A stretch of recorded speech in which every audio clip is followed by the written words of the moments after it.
Time right now, coming up on 6:11. Let's get you up to speed on this Monday morning. We begin with breaking news. An investigation is underway after a private jet crashed during takeoff in Bangor, Maine. Officials say 8 people were on board. Now it's unclear at this hour if there were any injuries. The crash happened in falling snow, though, and low visibility. The jet is registered to a business in Houston. Moving locally, several families are without a home after a fire damaged several townhouses in Chevy Chase. Firefighters spent hours on Hillendale Road battling flames and frigid conditions. Investigators are looking into whether a fireplace is to blame. It is the end of a political era in D.C. D.C. Delegate Eleanor Holmes Norton no longer running for re-election. The 88-year-old congresswoman has served 18 terms in Congress. D.C. council members Robert White and Brooke Pinto, they're running to succeed her along with her former aide, Trent Holbrook.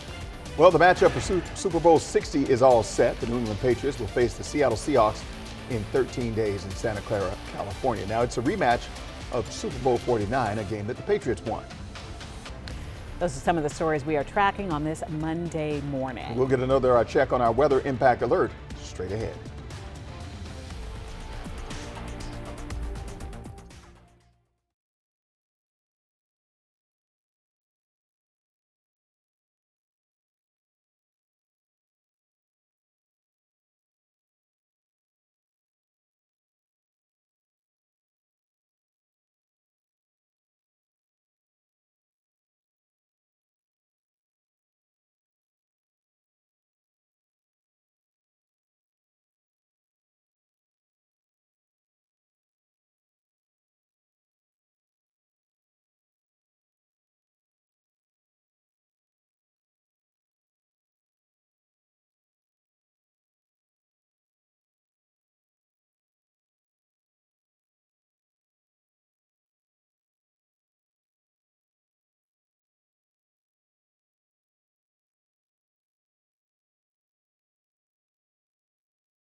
This WUSA9 Weather Impact Alert is sponsored by Morgan & Morgan.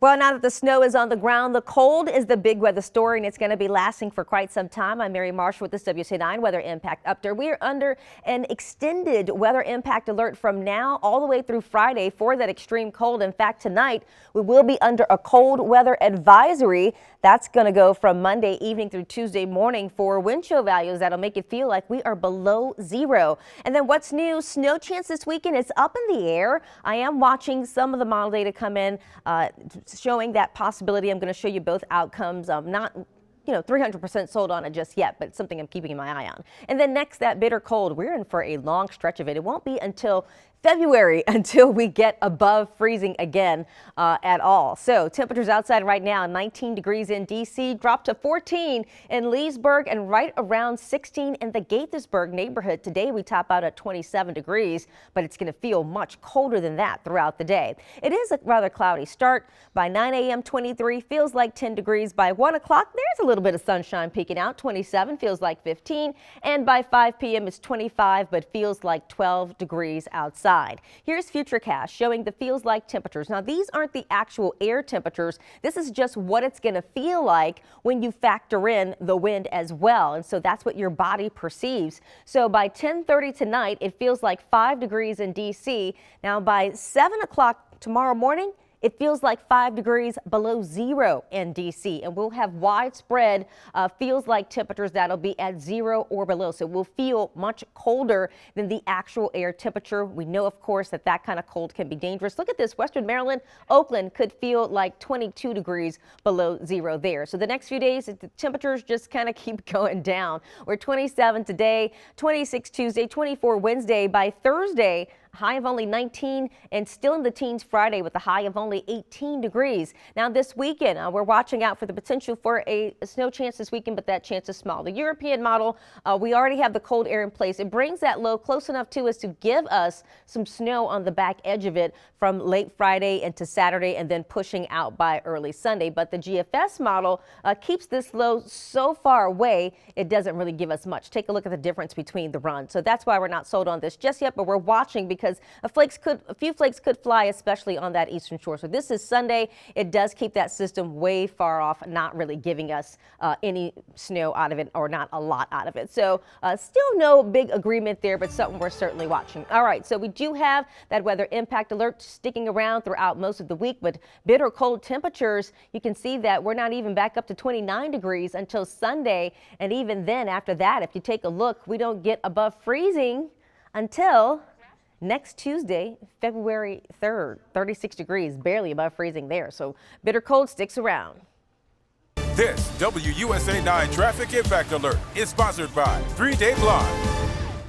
It really is a rough morning out on our roadways. You are looking at the Beltway right now. This is right near the Eisenhower Ave connector, and unfortunately, this was a vehicle rollover. I saw the vehicle on its side here. We're seeing a lot of this morning, a lot of these crashes, people losing control, and you can see how slick the roadways look. A lot of that sleet out there, that ice. So it is something to keep in mind as you head out of the door this morning. You can see just quite the mess out there on the Beltway. Again, this is the Beltway, the bottom of the Beltway, right near the Eisenhower Ave connector. The outer loop is where that impact is. You can see that crash over there. The right side is blocked. Heading down to the area of Fredericksburg, there's a crash on 95 southbound at Fall Hill Avenue. Take a look at that. Just use caution heading through this area as well. Use caution really heading anywhere really across the DMV this morning. All right, 6:19 is the time. We've been warning people about the dangers of driving in these snowy and icy conditions, and unfortunately, one of our own found out the hard way. Oh boy, Simone D'Alba joins us now. Simone is not in studio with us. She is in her neighborhood this morning. She's got the story to tell. And Simone, you know, it's almost like to see that even you, with your experience growing up, and you're no stranger to snow, and you're an essential worker. But and she had an SUV. and still got stuck. So, you know, it's really a cautionary tale for those watching. But we're sorry you were stuck. I appreciate you guys saying all that, because that's just how I felt too. And that's kind of why we thought it was important for me to kind of share this experience with all of you watching at home here, is because, listen, I woke up this morning, I was ready to go, and I kind of looked out at the roads and I was like, yeah, the side streets are messy, but I'm in an SUV. It's going to be fine. I immediately, as I was backing out of the driveway, you know, got barely anywhere and just up to my doors in snow and stuck. I mean, stuck. Need a tow truck stuck.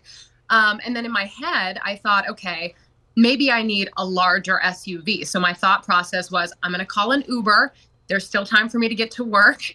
And when the Uber arrived, we made it about half a mile in my same neighborhood, and we promptly got stuck. And I was in that Uber for about 45 minutes to an hour, trying to get out of the neighborhood. We ended up back near my house, and, you know, eventually she was able to get out, but it took a long time.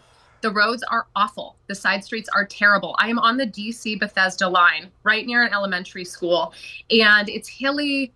And it's just deceptively bad is kind of what I want to communicate this morning. And the other thing I would tell you all is, listen, the next step for me, my car is in the road, which is dangerous for everybody, right? So I called a tow truck.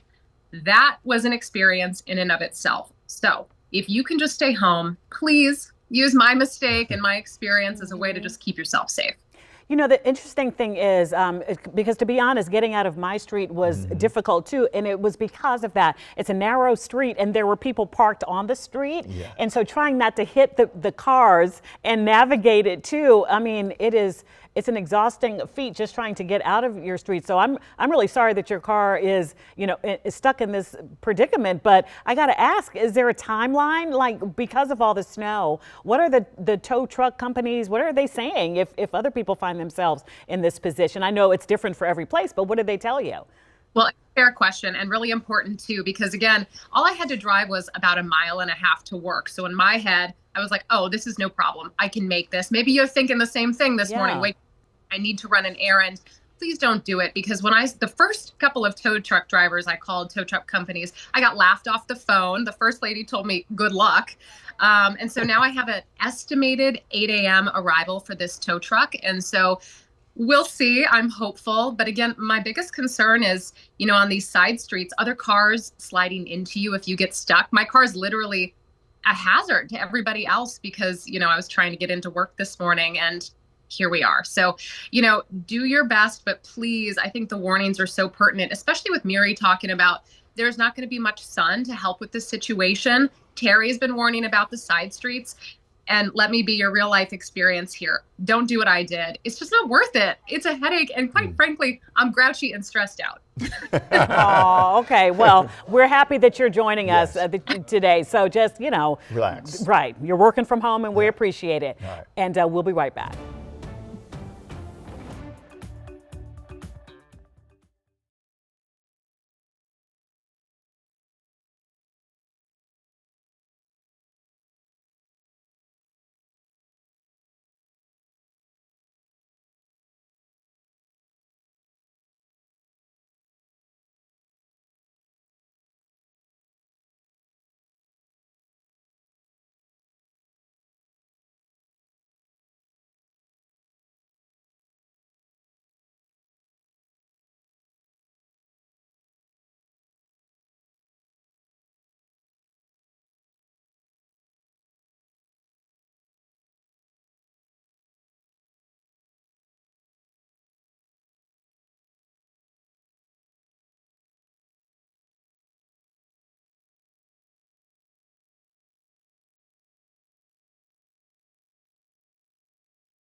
6:25, DC's official snowball fight may have been canceled because of the snow texture, but it didn't stop the snowballs from flying. Dozens of people braved the sleet for an impromptu snowball fight. Happened on the National Mall. You can see them battling near the Washington Monument. Now, if you're heading out the door this morning, also keep this in mind. Yeah. Metro is feeling the impact of all this snow.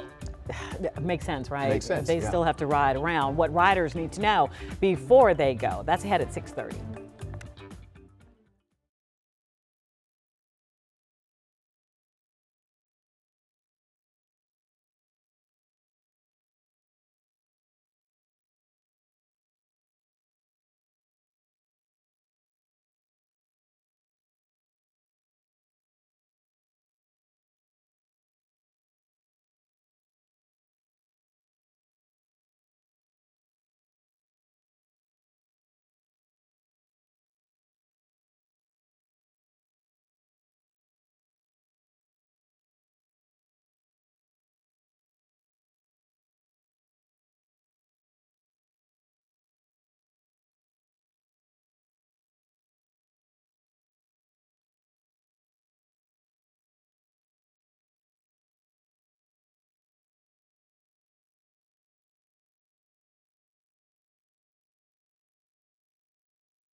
Dudley Road is passable. It's clear, but when you turn into these lots, you really run into these issues here. Just snowy blocks of ice all mixed in, or it's really icy. And with the temperatures dropping tonight, it could really make for hazardous driving conditions. Does that work? Okay, if you want to feed everything together. Okay.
Okay, copy that. Thank you.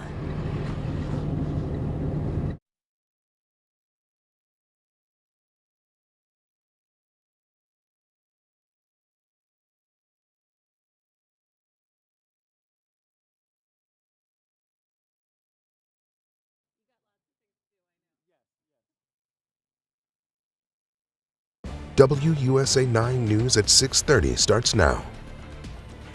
Good morning. I'm Allison Seymour. And I'm Wisdom Martin, developing right now on WUSA 9 at 6:30. Conditions, they remain dangerous across the DMV after the winter storm of the weekend. So the snow may be gone, but the icy conditions are still a threat. What drivers need to know. Plus, metro routes are coming back after yesterday's storm, but in limited fashion. We're going to tell you where you can hop on this morning. The time right now is 6:29. Coming up on 6:30, and snow crews, they are hard at work for all of us trying to clear those roads, those side streets, and get the city back up and running. But with some roads impassable this morning, many local schools are closed today. I don't think this was a surprise to anyone. Right. Yeah. Right. All right. Well, the list includes DC Public Schools, Fairfax, Montgomery, Prince George's counties, just to name a few of them. Those closings are scrolling at the bottom of your screen. And in the moments like this, WUSA 9 is proud to be your trusted source here in the studio. Terry Hornstein tracking the massive impact of where things are this morning on the roads. I'm curious, are the roads busy like the Beltway and all that kind of stuff, or are people still staying at home? There are people out there. It's not as busy as it normally is at this time. It is pretty quiet, but I mean, those side streets are a mess. A lot of people are staying home still, but On top of that, our main roads, even though a lot of them have been plowed, they're still really slick. Yes. And some of them still have that snow and sleet on them. Right. So it's Takes just a your dangerous time. drive Yeah. this morning. If you Yeah, can and- stay home, do it, right, Mary? And it's not going to go away. Whatever falls, whatever's there, it's here for quite some time, because we've got temperatures that are going to be below freezing around the clock for the next week. It's not until after the 1st of February or so, maybe about February 3rd or 4th, we finally get above freezing. 19 degrees in D.C. right now, 15 in Leesburg, and 18 in Silver Spring to get your day started.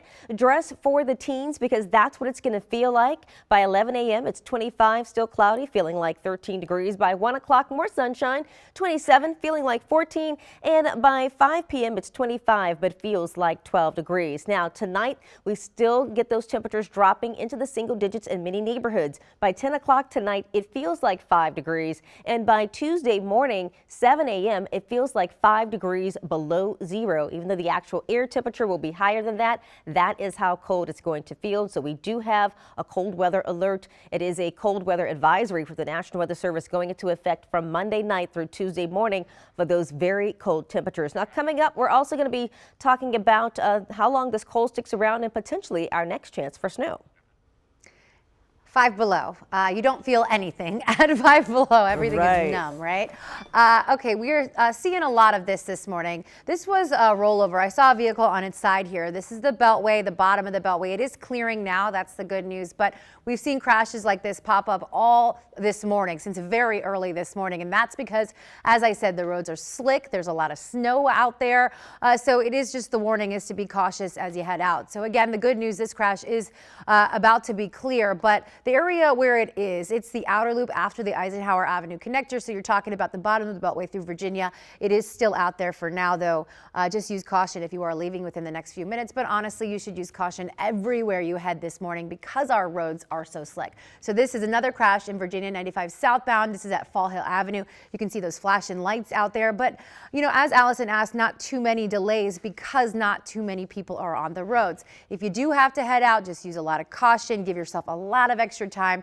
Just want to shortly mention this as well. This is in D.C. The 695 westbound entry ramp from 295 northbound is blocked by snow this morning. You'll see some of that, and a lot of our side roads are blocked as well. Guys. Terry, thank you. We start at 6:33 with a live look in the district where the snow and the ice has stopped falling, but the impact is just being felt. In fact, road crews have been hard at work all night long trying to clear D.C. streets. Our Kelly Vaughn is hitting the streets with Kat, our beloved D.C. snowplow driver. It's winning the hearts of people all across the DMV with a warm personality and work ethic during this bitter, cold storm. Good morning, Kelly, and good morning, Kat. Good morning. Good morning, and they're saying good morning to you. Good morning, everyone. Hi. We were just talking about how all this interviews are getting in the way of her hitting her numbers. She's very high standards for herself, so we can't distract her much longer. But we're here at the Salt Dome. This is where you guys come to fill up salt, right? And I guess it's really important because the roads are icy out there, right? Yes, this is really important, but right now you're not going to see as many trucks coming in to get a lot of salt because we're focusing on plowing the roads at this point. So, but you're going to still see a few trucks come in, but it's majority of all plowing at this point.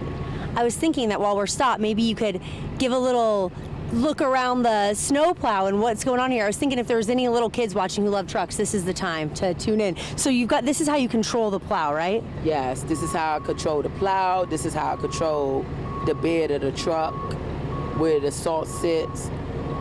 So these controllers right here takes the plow up, down, left, and right. This controls the bed, takes it up, down, left, and right. This also controls the plow and the dump. Oh. And normally you don't have reporters squeeze in here, get in the way of everything. No, it's a little different this time, but this right here controls the salt. So I turn it on, and this is the auger. This controls how fast the salt actually comes out. Oh. So right now, I'm gonna show you, I'm gonna put it at 10. You hear it? You hear it kick in? Yeah. So it's low, 10 is low. And the more I put it higher, so now it's just pushing. So, but you don't wanna have it that high. Wow, interesting. Thank you for letting us know. There's a lot that she's got to make sure is going right in here. Okay, so the rest of your day you're going to be out hitting the roads, and you were saying you mainly hit the major roads here with this truck, right? With this truck, because this is the heavy plow. You know, I drive the big boy. So, yeah, so with the heavy plow, I hit a lot of the major roadways. Now, I could get a few residentials if I could fit down there, but this is for the majors. That's why she's got the crown, everybody, if it wasn't obvious. All right, well, thank you, Kat. We're going to be hitting the roads here in just a few minutes, so we'll check back in with you and just let you know how the road conditions are doing, but I'll send it back to you inside now. Okay, let her know that when she said, I drive the big boy, we said, period. Let her know. Okay. I'll tell her. We see you, Princess Kat. Thank you so much, Kelly. All right.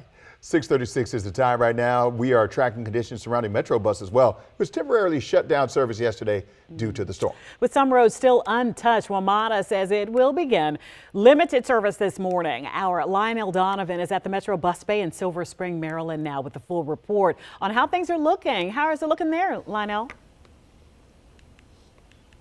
Good morning. Well, not to sound like a broken record, but emergency agencies, road crew workers, all saying the same thing right now. If you can stay home, stay home. Road crews need all the space they need to get this snow off of many roads throughout the DMV region. Although a lot of the main roads have been cleared, there are still quite a few side streets and residential areas that need to be plowed. Now, as far as public transportation, Metro trains have started running, but there have been some adjustments due to the weather conditions. First off, trains are only going to be running every 30 minutes across the board. So if you notice a delay while you're at the Metro station, it's because the trains are only going to be running every 30 minutes across the board. Now on the Silver Line, trains are operating between Ashburn and downtown Largo only.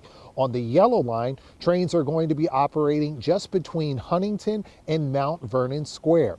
Now, Metro's buses won't start operating, I should say, until 8 o'clock this morning and will be running on a very limited basis. Now, Metro Access will continue to provide medically essential trips, but other access trips are canceled until noon. A little less frequency than you would get on a normal Monday, but obviously with the government shutdown and all the schools, we certainly will not have the demand for more frequency, but we will be running trains to keep the infrastructure warm and exercise, but also make sure we get people safely around. Now, like I was saying earlier, state and local leaders are asking people to stay off the roads if they can. If you can stay home, please stay home, stay off the roads right now. And like you all were saying earlier, many schools and non-essential government services are closed for the day as well. Back to you.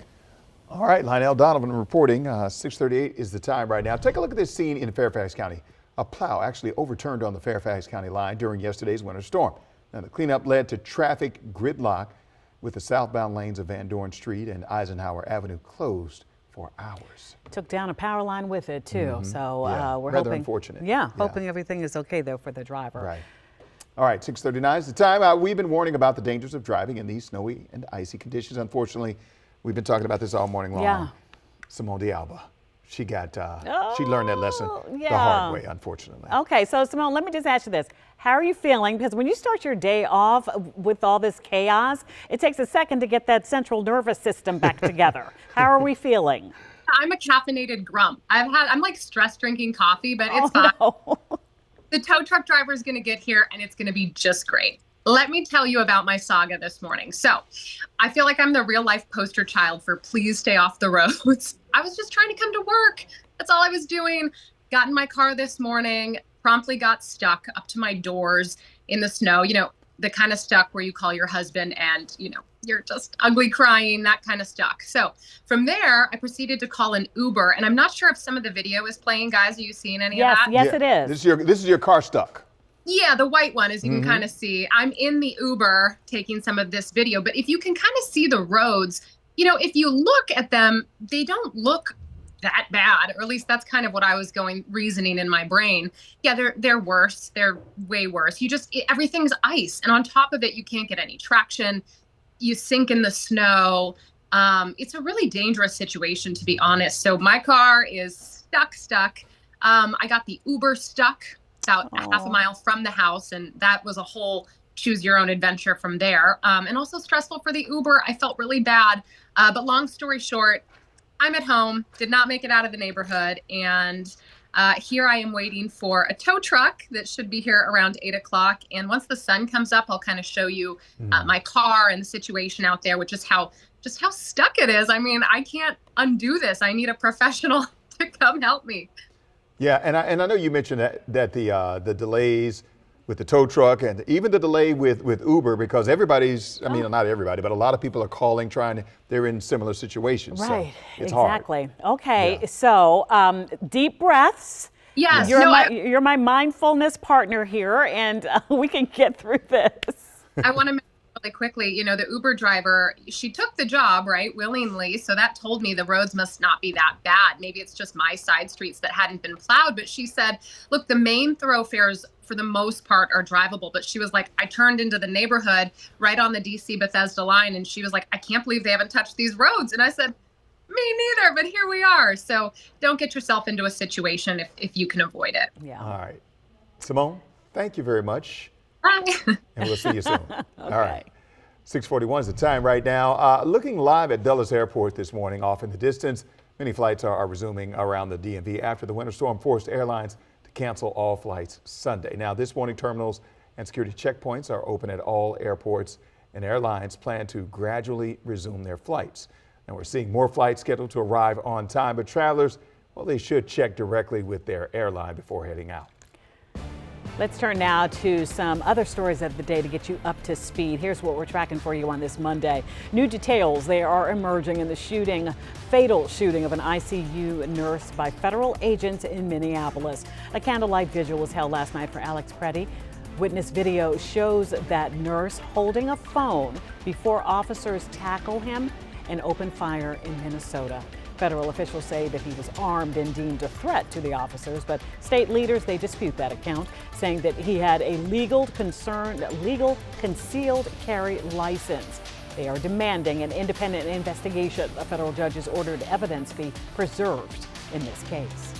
A sledding incident in Texas turns deadly after police say a teen drove a car with the other teen trailing behind. Now, officials say a 16-year-old girl went off the road and hit a tree while being towed. Now, she later died, and another teen is in critical condition. No word yet on charges for the 16-year-old driver.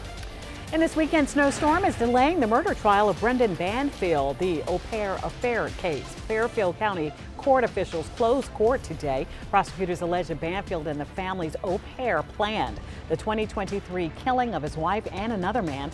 Banfield is expected to testify later this week. And stay with WUSA 9. Our live court coverage resumes on WUSA 9 Plus when proceedings restart. Well, straight ahead on the news at 6:30, the Super Bowl, it's officially set now. Now, coming up, we're going to tell you who's going to battle it out for the championship, plus what local stars are set to play.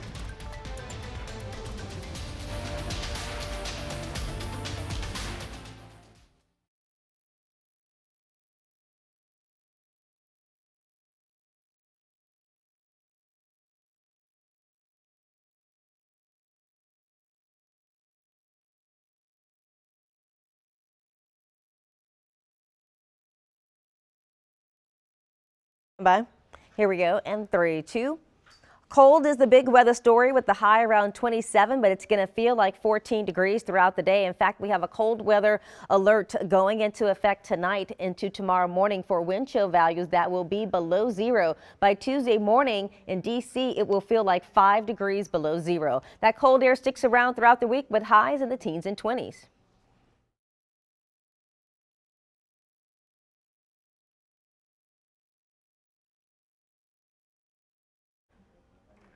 All right, 3, 2. A cold one today with highs around 27 degrees, feeling like 14 degrees. A cold weather alert going into effect tonight for really cold temperatures. By Tuesday morning, it is going to feel like we are 5 degrees below zero when you factor in the wind chill. Highs this week staying in the teens and 20s throughout the week.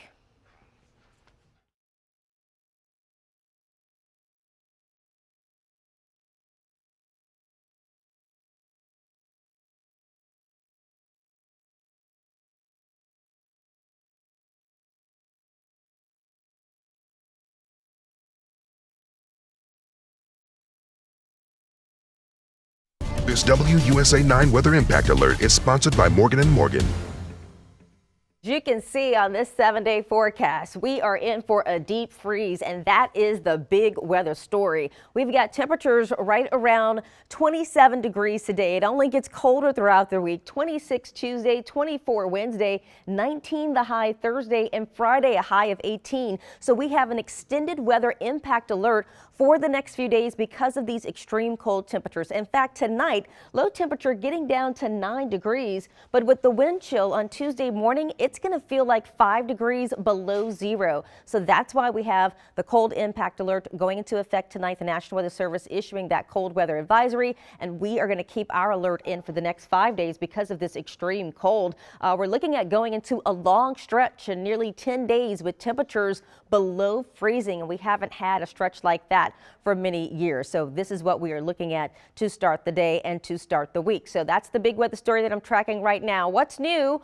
Oh, could we see some more flakes flying this weekend? I got some model indication that we could. I'm not going to put the seal on it just yet, but I do want to show it to you and show you what the possibilities will be. Then, of course, that bitter cold just sticking around all the way until February, essentially. Outside right now, 19 degrees in D.C. We're 19 in College Park and 16 in Gaithersburg. 27 at 1 o'clock today. Feels like 14 degrees. We do see at least a little bit more sunshine there. But again, throughout the day, it's going to feel like the teens, so that is what you should dress for. Here's that cold weather alert tonight through Tuesday for the sub-zero wind chills. Look at this by the hour. Today, we continue to see those really cold temperatures out there. By 10:30 tonight, it feels like 5 degrees in D.C. By Tuesday at 7 a.m., it feels like 5 degrees below zero. And around the region, you're going to find those sub-zero wind chills out there. This is Tuesday in the afternoon. It feels like 11 degrees in D.C. And once again, Wednesday morning, 7 a.m., it feels like 1 degree below zero once again. So very cold, even as schools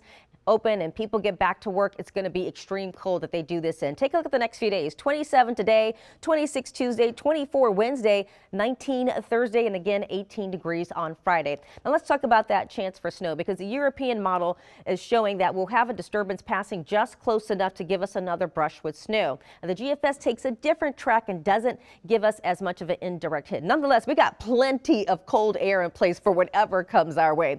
So you can see that this is going to be a Saturday. If the low lines up in this direction, you'd see it on the back edge, some snow coming into the area. This is Saturday afternoon, and then this is your Sunday. This will begin to kick out of here by then, but on the back edge of that, of course, we could see some snow out of it. Now, the GFS is saying, yeah, I don't think so. So it is definitely still showing some cold air, and it's still showing that disturbance that's going to be passing by, but it's all in the position, right? This is a little bit further out to sea, and so it's not quite as close enough to really give us the same impacts. I would still say over the eastern shore and into southern Maryland, into Ocean City, could definitely get some stray showers there. We're still going to see if that gets close enough to give us some snow in the D.C. area. But again, plenty of cold air in place. Recapping that 7-day forecast: 27 today, 26 tomorrow, 24 Wednesday, 19 the high Thursday, 18 Friday, and then 25 for your Saturday, 29 on Sunday. Look at this 10-day temperature trend. Look at all these days that we have below freezing. It's not until Tuesday, February 3rd that we get above freezing. So from now until at least next Monday, that's a solid stretch of temperatures that are below freezing around the clock. And just looking at those stretches below 32 degrees, the last time we had 12 days, that was in 1936. The last time there were 11 days below freezing, that was in 1935. And it was the 80s the last time we had 10 days in a row of those below freezing temperatures, Terry. This WUSA9 Traffic Impact Alert is sponsored by 3-Day Blind. Miriam, just so lucky I get to be here for this. You were taking a live look at 270, and it's moving along just fine right now. There were reports of a crash out of the Gaithersburg area, but in this area of 270, it's looking okay. But you can see some of that snow on the roads, even though they're plowed. So just use caution as you head out across the DMV this morning. I am still tracking a crash in Virginia right now. It's on 95 at Fall Hill Avenue. It does appear this camera has flipped, but as you can see how cold it is outside, some of those icicles have started to form on this camera there. It is cold out there. The roads are slick. It is one of those days where you just have to be patient, give yourself a lot of extra time. Also want to tell you about this. The entry ramp to 695 westbound from 295 northbound is blocked right now because of snow. You're seeing that around our area this morning. It is something to keep in mind. Use a lot of caution. Avoid those side streets. We've been saying it over and over, but it's just one of those mornings. But the good news, not too much traffic out there right now, guys. That's a good thing. All right, Terry, thank you. It is official now. A lot of folks spent the day watching football yesterday, and you know it already. The matchup for Super Bowl 60 is set. The New England Patriots will take on the Seattle Seahawks. Our producer right now, big Pats fan, so I know he's happy. Yeah. I know he just said, woo, in a Super Bowl rematch. This is not Bill Belichick, though, or Tom Brady. Yeah. That's all I'm going to say about that. They're still in it, though, so. The two teams last played in the big game back in 2015. The Patriots defeated the Broncos yesterday here on WUSA9 to advance to the big game. It was a game that ended with a scene much like here in the DMV. A lot of snow and cold. Final score, Patriots 10, Broncos 7. I don't even know how they can play in the snow. Their fingers, oh my goodness. The NFC Championship game, a much higher scoring game. In the end, the Seattle Seahawks held off the Los Angeles Rams to punch their ticket to the Super Bowl. The final score in that one, 31-27. The Seahawks take on the Patriots. They're in Santa Clara in California, Sunday, February 8th at 6:30. So this is going to be an interesting game. The Seahawks, if they win, it'll be their second Super Bowl in their history out of the 4. And the Patriots, they're trying to get number 7, I believe. Right. I'm here. Sorry, Mark. I'm here for the Seahawks. Yeah. Oh no. Yeah. Okay. He said, "Cut up to speed. Up to speed." It's our roundup of everything you need to know to get your day started. Is coming up right after the break.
6:55, we are getting you up to speed on some of the day's top headlines, and we start with that weather impact alert.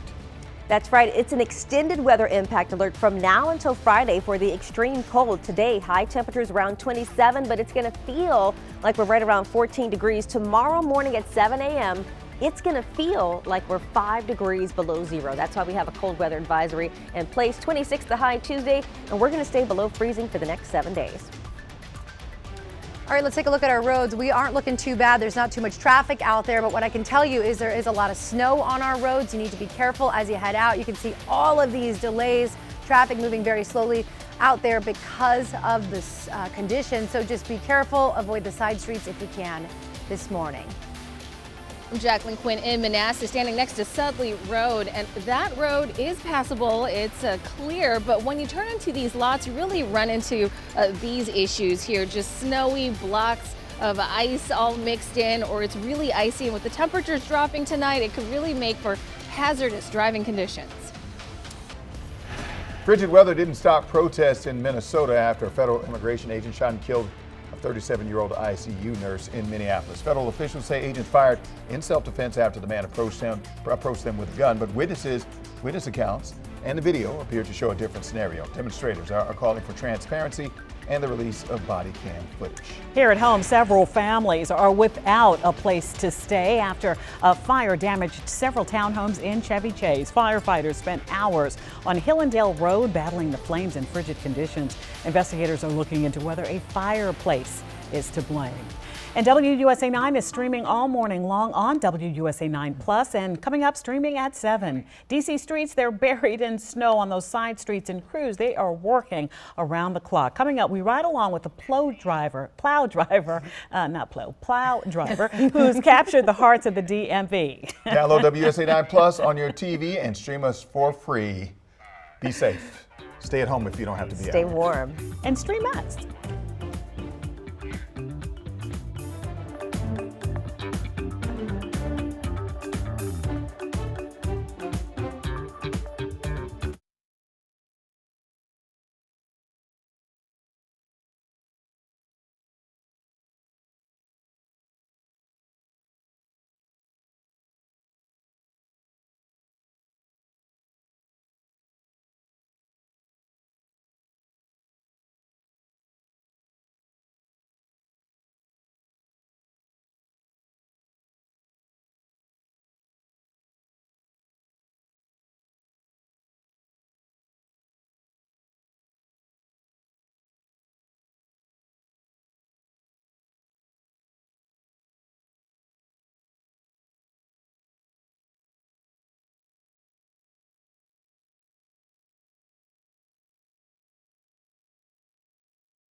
Rodney, check, check, check. Mic check 1, 2, 3, 4, 5, 6, 7, 8, 9, 10. Mic check, Rodney. Do you got me? Hello, hello, hello, hello. Moses, so the advice today, I can stay in here, right? Since we're like the same height. Yeah.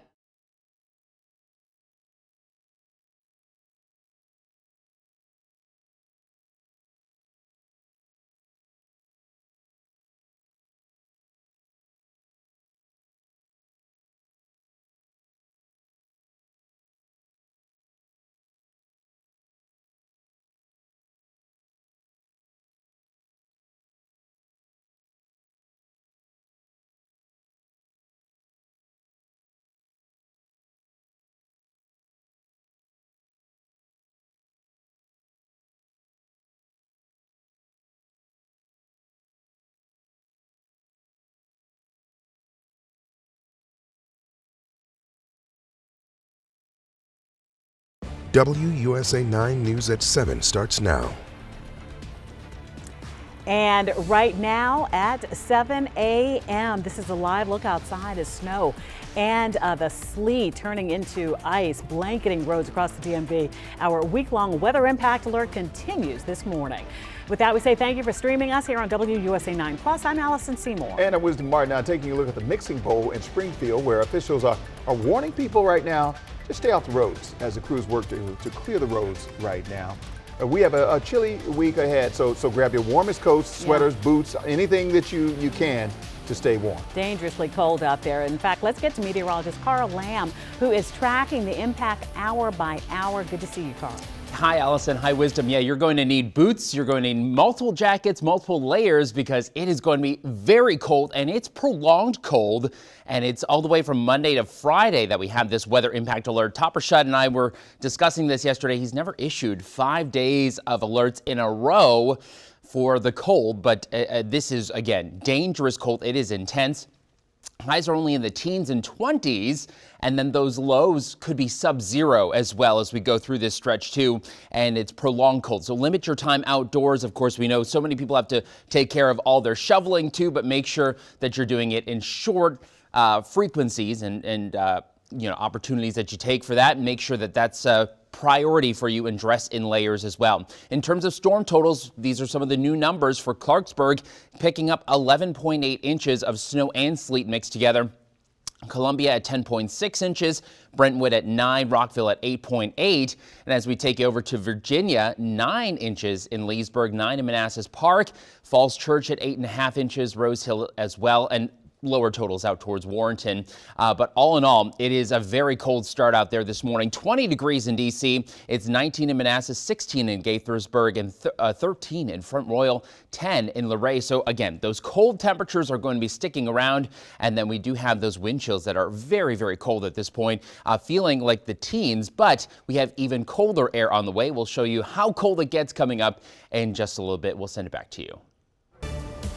Yeah, Carl with the bad news this morning about those temperatures. We're taking a live look outside in Virginia. I wanted to show you this camera because you can see icicles at the top of it. That's just how cold it is out there. We're still dealing with a lot of disabled vehicles this morning.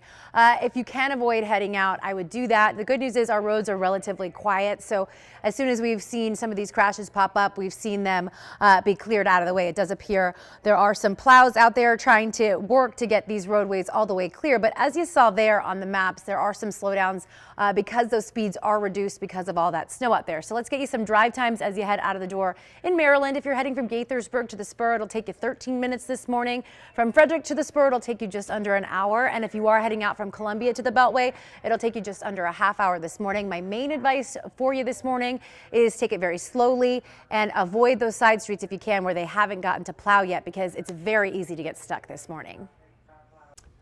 7:03 is the time right now. Now let's check on how things are looking in Northern Virginia. Manassas Park, I saw around 9 inches, Carl said, and our Jacqueline Quinn is live in Manassas this morning, where crews are also hard at work clearing the streets. 9 inches of snow, that's nothing to sneeze at, Jackie. How's it looking today?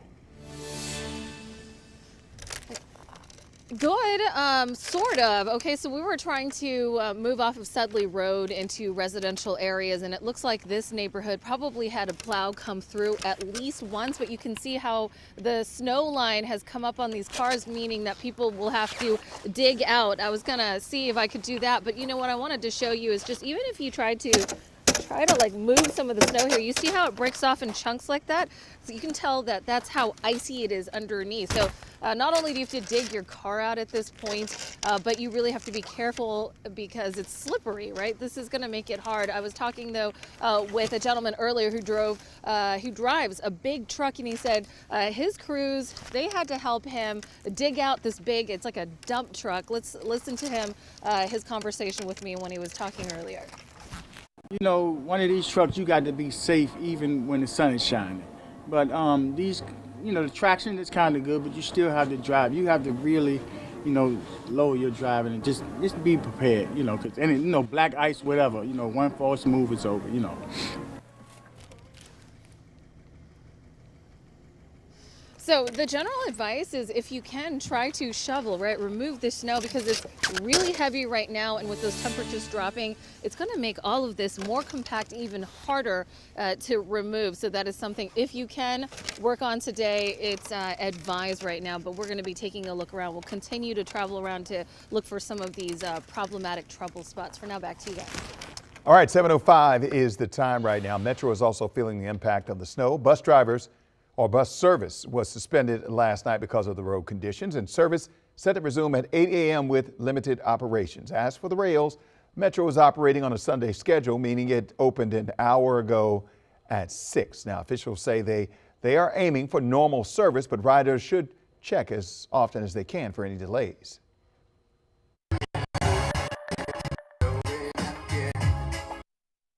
Well, that's one way to do it. That's Dr. Terry Dade channeling Britney Spears right there. He is the Falls Church City School District Superintendent. Yeah, that was a little Britney Spears that he's doing right there with the background. School is closed today, so.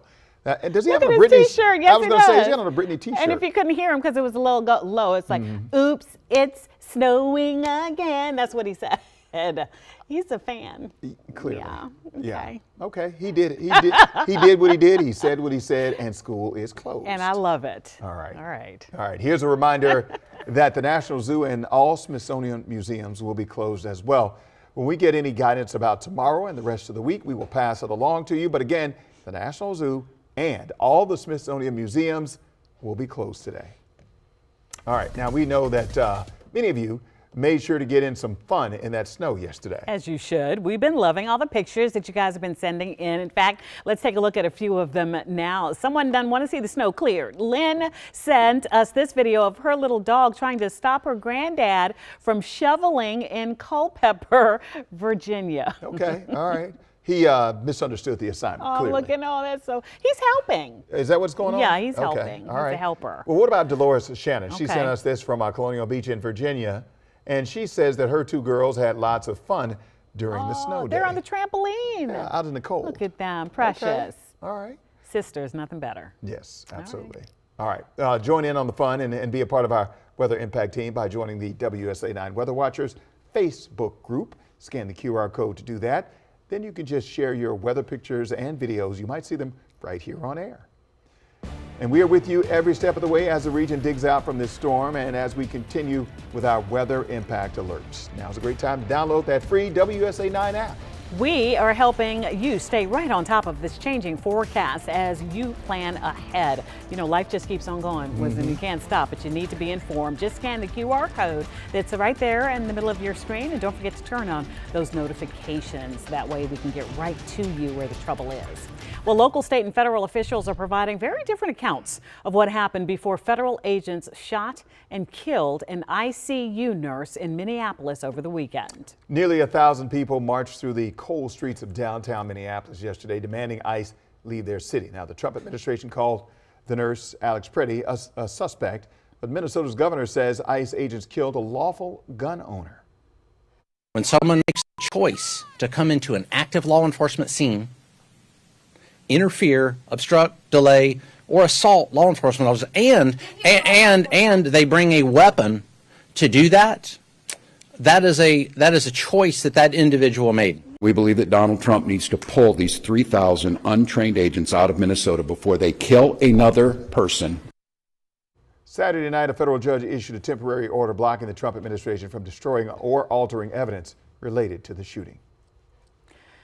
Yesterday, I had the chance to speak with Maryland Governor Wes Moore on the ICE crackdown in Minneapolis, and he says there is need for more accountability. Take a listen. We should spend our time and our resources and actually having trained, accountable, and actually police forces that make our communities safer and not less safe. The problem, what we're seeing right now with this, with Donald Trump and J.D. Vance ICE, is it's not doing any of those things. That we are literally deploying people who weeks ago were sitting on their couch, weeks ago were playing video games, and they're now armed and in communities. And for many of these people, they are untrained. For many of these people, they are unqualified, and for many of these people, they are unaccountable. And I serve as the vice chair of the National Governors Association. So I work with Democratic and Republican governors all across the country.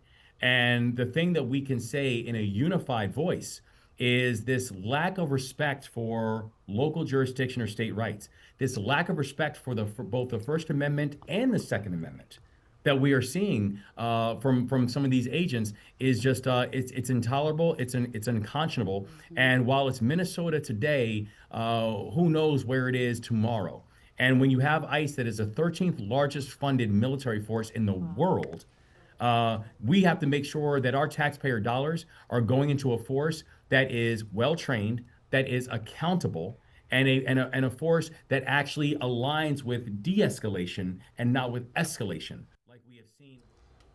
7:10 is the time right now. Taking a live look at Capitol Hill, a partial government shutdown could be looming for the end of the week. Democratic senators are vowing to oppose a funding bill for the Department of Homeland Security following the death of Alex Preddy. Now, Senate Democratic leader Chuck Schumer posted on X saying, "What is happening in Minnesota is appalling. The good news is even if Congress doesn't pass the bill by Friday at midnight, we won't go into a full government shutdown because Congress has made significant progress on spending bills."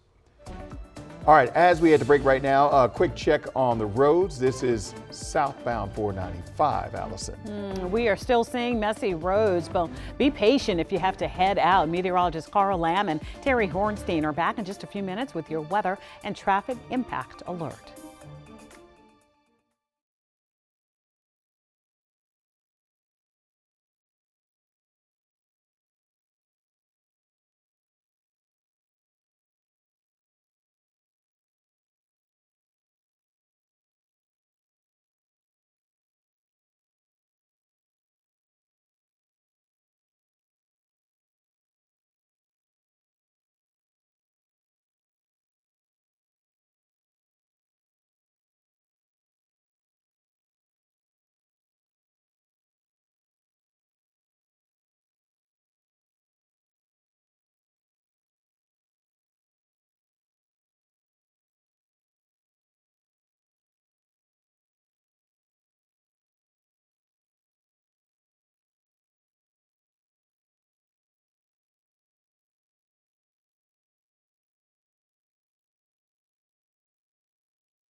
What's up, Simone?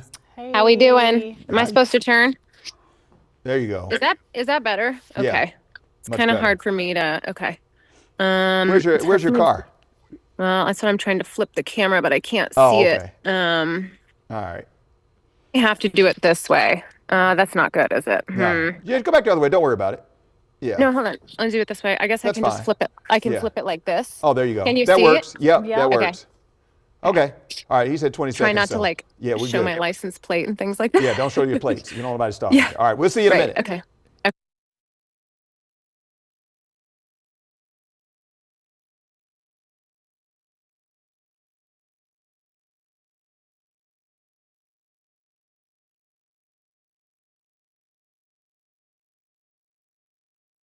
7:13 is the time right now. Now, we've been warning about the dangers of driving in these snowy and icy conditions, and unfortunately, one of our own learned that lesson the hard way. IRL, right? In real life, our Simone D'Alba joins us now. Simone's in her neighborhood where she got stuck this morning on her way in. What's going on? You're outside now. Yeah, so I wanted to show you guys because we've been talking all morning about how I was coming into work and we've been warning about the side streets being treacherous, and I got to experience that firsthand. So let me show you just a little bit of what I've been dealing with. That's your car. Yeah. That's my car. Yeah, so just to kind of give you an idea of how stuck I am, but I'm trying to walk through the streets right now. Let me show you, you can kind of see here too. Just, I mean, like the stuck level is, I'm not going anywhere, right? And so let me show you some of the streets if I can. It's just this layer. Yeah. Okay. Yep. And so we've been talking about people staying home, staying off the streets. The other issue with this is, listen, if you get stuck, I'm, in the road, it's a hazard for other people. And on top of it, I'm hoping a tow truck can be here by 8 a.m., but that has been a real hassle trying to get that locked in too. So who knows how long you could be stuck. I only had about a mile to go to get to work, so I didn't think it was going to be problematic. I'm in an SUV, as you could kind of tell, and you're seeing footage of me stuck in an Uber this morning. So when I got the car stuck, I thought maybe I need a bigger SUV. So I called, an Uber XL, and we got about half a mile, not even, and we got stuck for about 45 minutes to an hour trying to get her out of our neighborhood, and it was really frustrating. just not a great situation. So I'm on a side street on the DC Bethesda line, and the roads are just not plowed at all. I'm a little curious how this is going to look tomorrow. If there's school right now, thankfully there's not, but I can't imagine. I'm right down the street from an elementary school. There's no way, not a chance people could get their kids to school. But as you could kind of see with the car, let me try to give you one last look at it. And Simone, you're not that far from the, you're about a mile away from, half a mile away from the main drag, right? Correct. And, yeah. and your car is and your car's in a 4-wheel drive or all-wheel drive SUV. Yeah, and it's stuck. I mean, like bad stuck. So just that front tire, it's all the whole vehicle is stuck on this bank of snow. So I have to wait. I'm waiting for the tow truck. I'll keep you posted. But again, so the main roads, the Uber driver was saying, hey, she turned in no problem. But once she got to the side streets, game over. It was just a mess. It's just a cautionary tale for everybody who thinks, look, my main road, the artery is open, or I can get to the Beltway, but can you really? And is it worth the hassle? So, especially too, if you're on a hill of any kind. So I live on these hills, again, right on the north, on the DC Bethesda line. And it's just, you're not doing yourself any favors. So I'll keep bringing you guys updates, but it's just kind of a mess and really aggravating. If you don't have to go through this, don't stay home. Yeah. Let me ask you, Simone, because you're a cold weather girly from Colorado and spent time in Montana. How do we compare in the DMV getting those streets cleared off as opposed to some of the other places you've lived? Man, you know what? I'm going to try to give some grace here because I think maybe the magnitude of the storm, I'm going to go out on a limb here and say that I think a lot of the focus went to the main roads and highways, right? But to the detriment, I'm in Montgomery County just by a little bit. And so again, this is my experience right now. Speaking to my experience only, the side streets are, I've never seen them this bad. When I got in my car this morning, I thought, nah, no problem. It's going to be slippy, slidey. They're impassable completely. Okay, so the emphasis being on the bigger roads, and I love the diplomacy there. Okay, I'm going to ask Carl Lamb. He's from Buffalo. We're going to get a real answer here. But Simone, we feel for you. Thank you so much, for still giving us your view from what you're dealing with here, because it is really helpful for those who think maybe I can make it. Maybe I can make it. So I know it's pain, but thank you. Don't do it. All right. Bye, guys. I'll see you soon. All righty. All right. 7:17 is the time right now. We're tracking conditions in Montgomery County. Lionel Donovan is live at the intersection of Colesville Road and Highland Drive in Silver Spring with what things are looking like there this morning. Good morning. And first of all, my heart actually goes out to Simone because I was also stuck this morning trying to get out of Alexandria. I actually had to dig my car out of the parking spot because of all the snow that had been built up from last night when folks were plowing the main roads. And so, like you said, right now I'm here at Highland Drive and Colesville Road, where many, although the main road, Colesville Road, has been cleared out, all of that snow has been pushed into the entrance of these side streets, like this junction right here. Let me show you just how much snow has been pushed into the entrance of Highland Drive, just to give you a reference. I'm 6 feet tall, right? So here he is. Like, this is how, I haven't even hit the street yet, right? But this is just how deep the snow that's been pushed into this entrance of Highland Drive right here has been pushed back. This is how much snow it is. Like, my foot is all the way down. I think this might be about 7 or 8 inches, and I haven't even hit the street yet. So we've been going around Silver Spring, and we've seen a couple of neighborhoods like this where you can't even get into the neighborhood because all of the snow from the main roads has been pushed back into the entrance of these neighborhoods. So if you're here in the area, kind of the same thing that we've been saying all morning, if you don't have to go anywhere, just stay home, because it looks like for a lot of neighborhoods, you won't even be able to get out if you need to go out right now. This WUSA9 Weather Impact Alert is sponsored by Morgan & Morgan. Yeah, it's just kind of like frozen quicksand. I mean, from Simone and Lionel telling us that, once you try and drive through it, you really can't get anywhere. And so it just kind of cakes onto your wheels and you're spinning because it is, once again, ice on that top layer, making it really tough, especially for tires with poor traction at this point. So current temperatures right now, 20 in D.C., 16 in Gaithersburg, 13 in Front Royal, 23 in Winchester. So cold air still hanging around, and it actually gets colder throughout the day. We'll talk about why, but the wind chills are at 13 in D.C., 19 in Manassas, 15 in Fredericksburg. So just a really strong blast of cold air kind of settling in for us as we go through the morning here. Now, cold weather alerts. We have cold weather advisories in place for areas in this teal color, and this is for wind chills between -5 to -8 from tonight into tomorrow. But extreme cold warnings for areas out towards parts of West Virginia and even parts of Virginia as well, where those wind chills could be -15 to -18.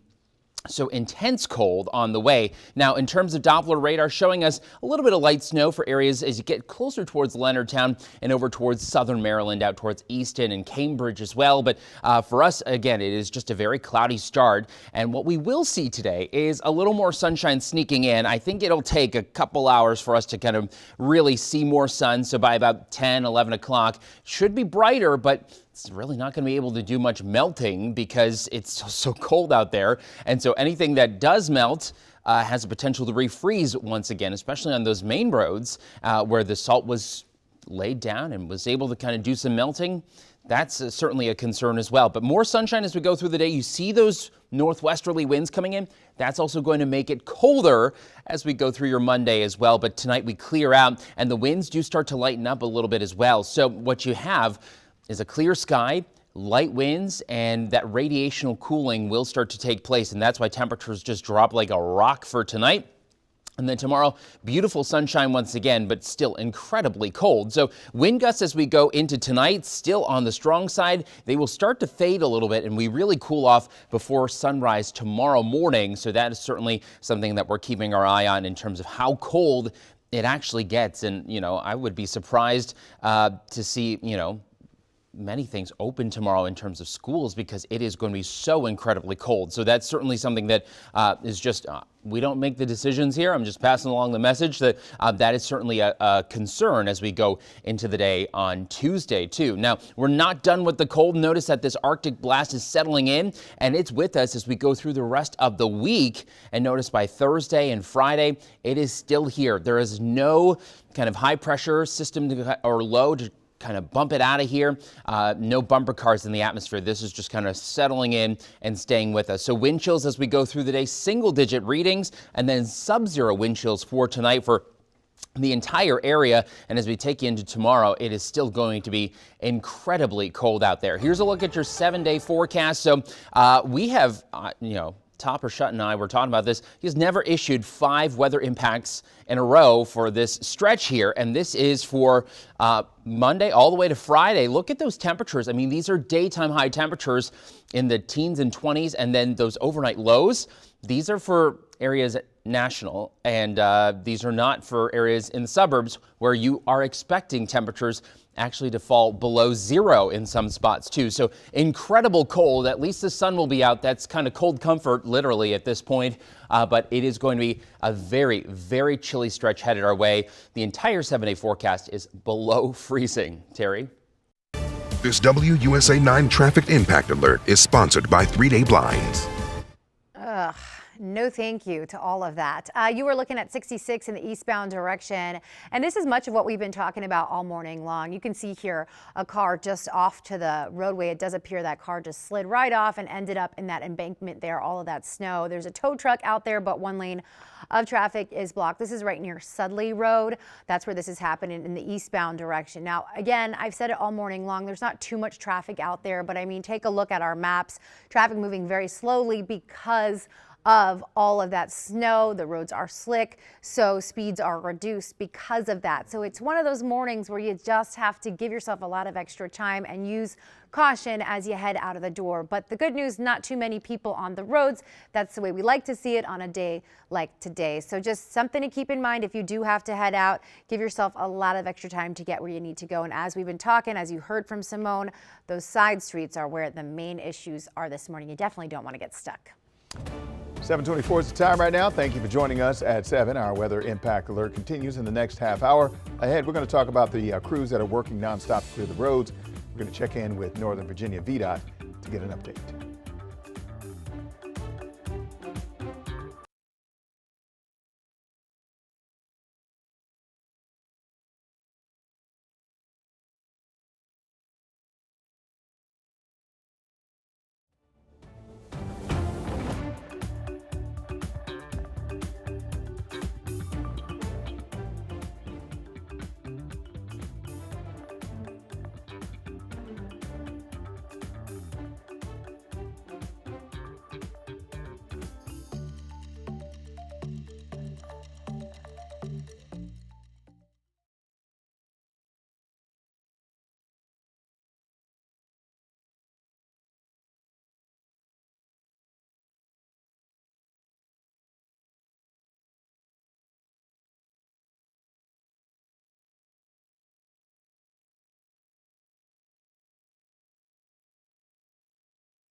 .26 is the time right now. It's Wisdom Martin here. Bitter cold is moving into the DMV.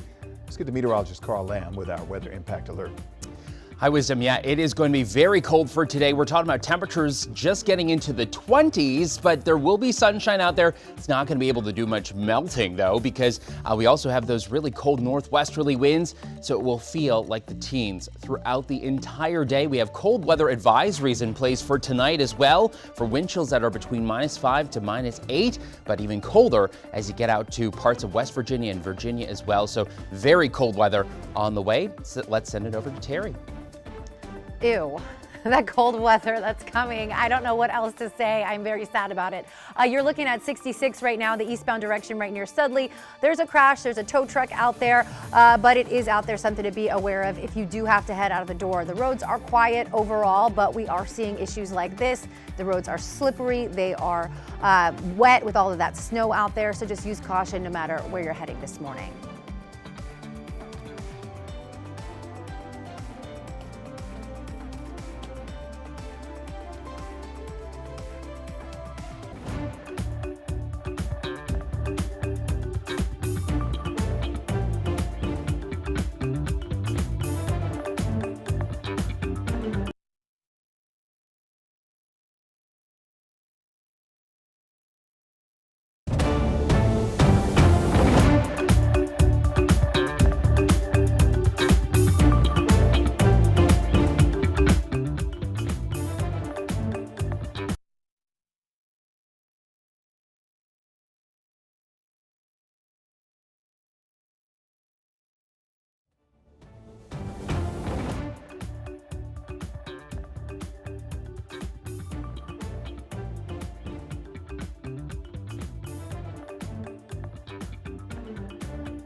Okay, that's you. Hi, Sorry, honey. good morning. We're Good doing a morning. little mic Good check. morning. How are you? How are you? I'm good, thank you. Thanks for joining us. Everything look okay, control room? I'm gonna take that silence as a yes. So, okay, we'll join you in just a second. Sit tight. Thank you. Thank you.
7:30, let's take a live look outside as our week-long weather impact alert continues this morning. Over the weekend, we saw snow, sleet, and we felt the temperatures drop.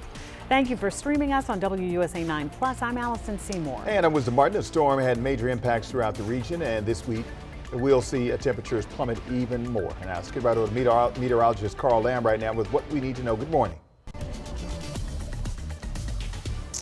And good morning, Wisdom and Allison. Yeah, it is really cold out there already, and it's going to get, believe it or not, colder as we go throughout the week. So the weather impact alert is for Monday to Friday, an extended stretch because of the intense cold that is headed our way, with temperatures, especially later in the week, only getting into the teens for daytime highs. Temperatures in the single digits around D.C., but in the suburbs, we're talking about temperatures that could be below zero as well. So that's the impact that you really have to take into consideration. Prolonged cold also is the big factor too. So frostbite, especially if you're spending time outdoors with exposed skin, that can settle in just minutes when it's that cold. So make sure you dress in layers. At least the sun is trying to break through. This is, again, a nice and welcome sight because we did not see the sun yesterday whatsoever. It's 20 degrees. It feels like 14 with that light northerly wind at this point. But what's on the way in terms of temperatures? Well, it's just going to be more of the same today. It's 20 in D.C. right now, 21 in Chevy Chase, and 20 in Reston, and 22 in Springfield. But the cold is sticking around. So cold weather alerts are in place from tonight until tomorrow for wind chills between -5 to -18. Those worst numbers are for areas in the deeper blue there that you see, but we are going to be dealing with this as we go through the next couple of mornings too. So I would expect these to make a return. So we're not done with these cold weather alerts just yet. And we will take a look at how the drive is. Let's send it over to Terry. Yeah, thank you, Carl. No, thank you for those temperatures we are going to be seeing. You're taking a live look at 66. There are 2 crashes on 66 right now out there, and it does appear that both of these vehicles involved lost control. So take a look at this. You can kind of see the snow on the roadway there and that vehicle in the embankment. There is a tow truck out there at this one. This is in the eastbound direction right near Sudley Road. That's where this is going on. We're going to zoom into this area so you can kind of see it a bit closer here. But again, 66 eastbound near Sudley Road. Just use caution heading out in this direction, but take a look. Our roads are very quiet this morning. This is not what we see 66 usually looking like, but it is still very snowy out there. There's also a crash right now, 66 eastbound, right near Route 15. Use caution out here as well. You can see a left lane there is blocked. And I'm also tracking a crash right now on the Beltway, or a disabled vehicle rather. This is right near Braddock Road on the outer loop. 2 lanes are blocked there. Allison. And with the dangerous conditions out there on the roads, Virginia Governor Abigail Spanberger continues her push to keep Virginians safe. The Commonwealth is under a state of emergency, with the National Guard helping assist cleanup and recovery efforts. Now, we spoke with Governor Spanberger about those efforts, and her message was clear: stay home. Importantly, many Virginians have heeded the warnings and have stayed off the roads. That has been incredibly important. And I ask that all Virginians please continue to stay off the roads through Monday morning. We are expecting temperatures to drop. Those roads will freeze. The danger continues to persist. And in the coming days, then our worry shifts more and more towards potential power outages as the temperatures continue to be low. The winds will pick up, and then we run the risk of seeing trees coming down and bringing power lines with them. And we wanted to get a bigger picture of the snow operations underway in northern Virginia right now. Virginia's Department of Transportation says crews have been working 24/7, and they have made major progress. Joining us this morning to talk more about it is Alex Liggett, Communications Manager for DDOT's Northern Virginia District. Alex, good morning. Thank you for being with us. I know you have probably gotten zero sleep. It's whatever. It's a snowstorm. We get it. It's part of life. But yeah, thanks for having me. Absolutely. So how are we looking in northern Virginia this morning? You know, it's funny looking at some of those traffic cameras. This is exactly what we're telling people to do, is stay home, because, you know, if they are, spinning out, or if they're a disabled vehicle on the side of the roads, it's exactly what we're trying to work on today, is to really widen those shoulders out, to make sure that, you know, some of the turn lanes are a little bit better, some of the intersections, and also we're going to work on getting into the neighborhoods a bit more today as well. And what are the biggest challenges right now? It's coming up on 8 o'clock in the morning. What are some of the biggest challenges you're dealing with now? Well, today will be more folks getting out on the road because it's no longer sleeting like it was for what 24 hours straight. But we are expected, more travelers to get out there. We're telling folks to stay home and stay off the roads. Government's closed, schools are closed. That goes a long way in helping us. If people stay off, we can get out there. We have over 3,400 pieces of equipment out there. We've had loaders on front end loaders on the Beltway. We have a lot of equipment, a lot of resources, a lot of personnel out there just working to clear roads. And a cool thing that we have this year is our plow tracker. And that's easy to find. It's just plows.vdot.virginia.gov. You can actually zoom in on your neighborhood, click on the little plow icon, and it'll show you where that plow has been for the past 6 hours. Oh, that is really cool because, people are anxious trying to get out of those side streets. Are any particular areas that you're seeing a slower cleanup than expected? No, it's just, I think people just need to be a little patient. It was a big storm yesterday. And unfortunately, with that sleet, that added a lot of weight. I don't know if any of y'all tried to shovel your driveway last night once everything stopped, but it was literally pounding, really like getting an ice pick out and trying to break that up because it was very, very heavy. It's not any different on the roadway services as well. And if folks get out and drive on that, particularly neighborhoods that weren't pre-treated, because we don't pre-treat the neighborhood surfaces, that will compact straight to the road surface, and then it could be stuck since we're only going to see a high of 27 degrees this entire week. So, we have that refreeze, that thaw cycle. Hopefully we're going to get a little bit more in the way of sunshine that will help us out and we can lay down some rock salt, but it's going to be a slow go.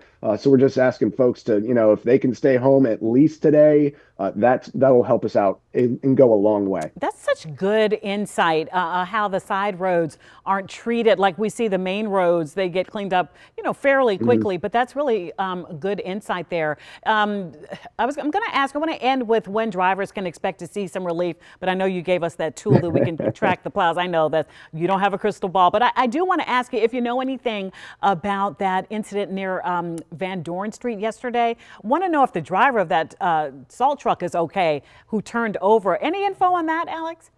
I believe there weren't any injuries. Okay. Best answered by Virginia State Police because they're the folks that track all the crashes for us. Sure. Got you. Just thought I'd ask because that's what stuck with me when I saw a salt truck turned over. It really spoke to the fact that we need to stay off the road. So I'm not going to ask you about drivers. Give us that tool once again to figure out if the plow's near our home in Northern Virginia.